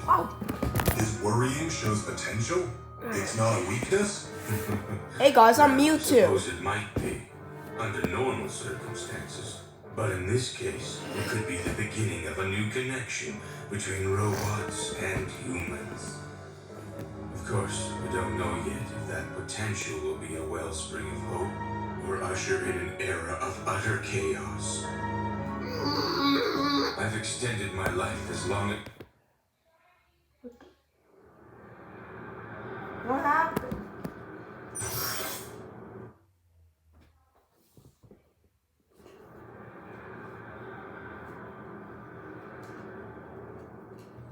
There have been 7 incidents of mechanoids going maverick this month. Has the commander spoken to Dr. King about it yet? Yeah, that's what I heard. Maverick. What could cause someone to go maverick anyway? Program errors, short circuits in the electronic brain. The very things that give us Reploids our advanced processing power could also be our greatest weakness.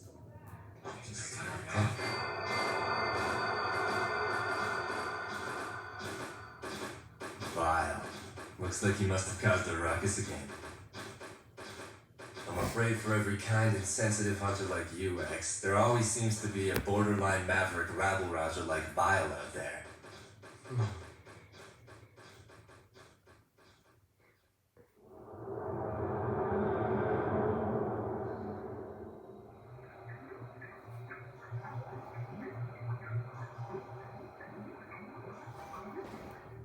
There's been a lot of action around here lately. Yes, Dr. Kane. Maverick crime has been steadily increasing. Even giant mechanoids have begun to run amok. And how is X doing? As far as his judgment and abilities on the battlefield are concerned, he has shown tremendous promise. However, he tends to hesitate when the situation calls for decisive action. He worries too much. Of course, that is his greatest feature, and the source of his potential. Sigma, you don't have that problem at all. When I found that robot, X, sealed away so long ago, I utilized his design concept to give birth to you Reploids. Reploids have the ability to think and act on their own, just like human beings. But the only one who seems to worry and fret so deeply is X. That is the source of his great potential. His worrying shows potential? It's not a weakness? Well, I suppose it might be, under normal circumstances. But in this case, it could be the beginning of a new connection between robots and humans. Of course, we don't know yet if that potential will be a wellspring of hope or usher in an era of utter chaos. I've extended my life as long as possible to see it all play out. But it looks like I won't be around long enough now.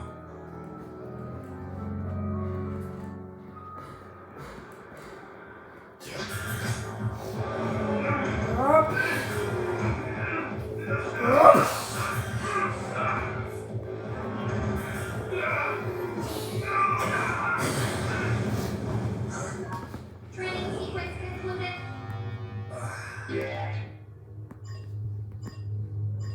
Oh man, I missed 5%.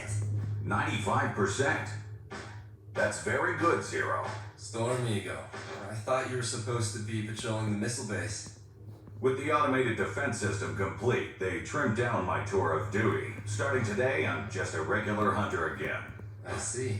Anyway, we've been summoned to a hearing on the out-of-control mechanoid. Let's go, Zero. We now know that a mechanoid stationed in a dismantled building went berserk. However, it now appears that it was under the control of an unknown party. So there was no one inside? It was being controlled remotely? That's right. Wait a minute.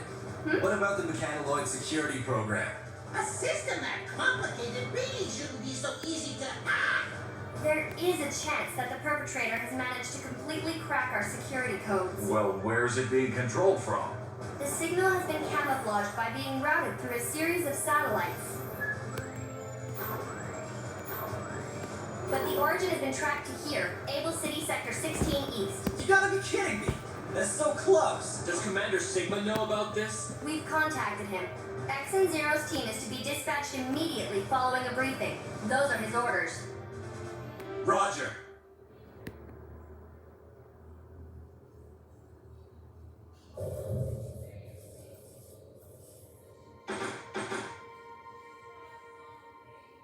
Strange.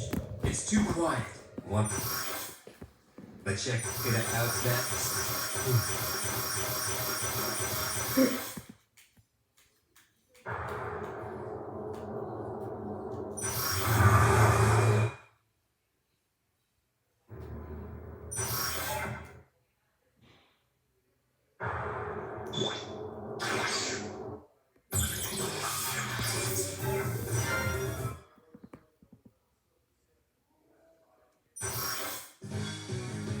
一つの時代の積み重ねが新たな伝説を生み、ここにまた一人のヒーローが誕生した。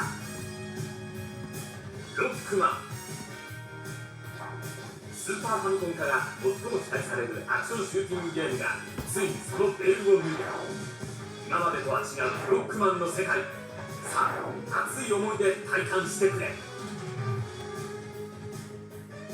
これがスーパーファミコン用ソフトロックマン X だ。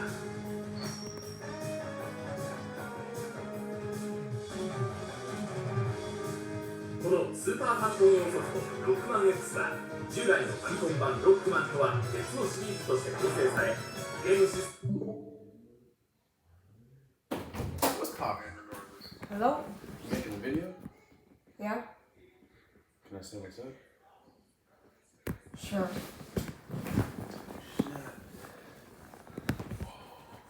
What game you playing, bro? Mega Man X Legacy Collection. Oculus? Whoa. Let's go crazy. Cosmo Kramer? He sure does. That's the ones they use on the black couch. Look. Hold on, look, it's Julian. It's Julian. Hey. Say what's up. What's up? Alright, but I'll see you. I'm focused.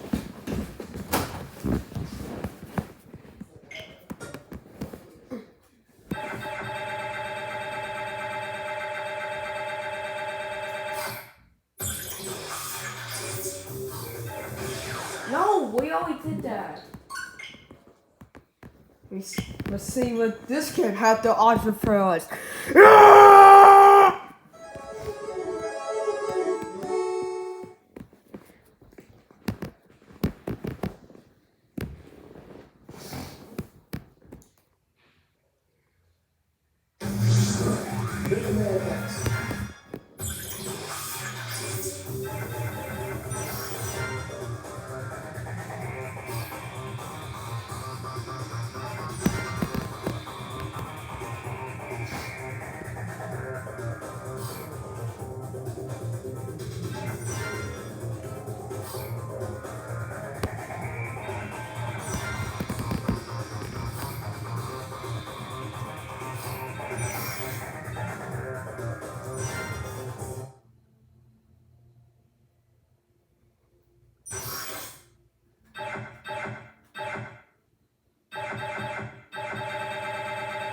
Oh, it's just the same, okay.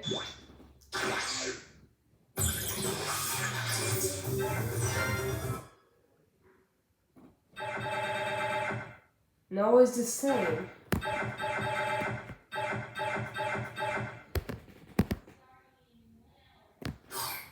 Wow. So it's just the same boring stuff. Well, I got something to show you guys. Alright, show them, Nicholas. Welcome to Mega Man 0 ZX Legacy Correction. We will continue that. I will see you guys next time. Don't forget to like and subscribe. Hit the bell. And no comments. So that was part. I was gonna say part 6. Yeah. Part 6 of Mega Man X7 and a video of Mega Man X8 and a bunch of videos of random Mega Man X's series. And a bunch of another videos of the Day of Zero and trailers from the games. For the games. So, bye!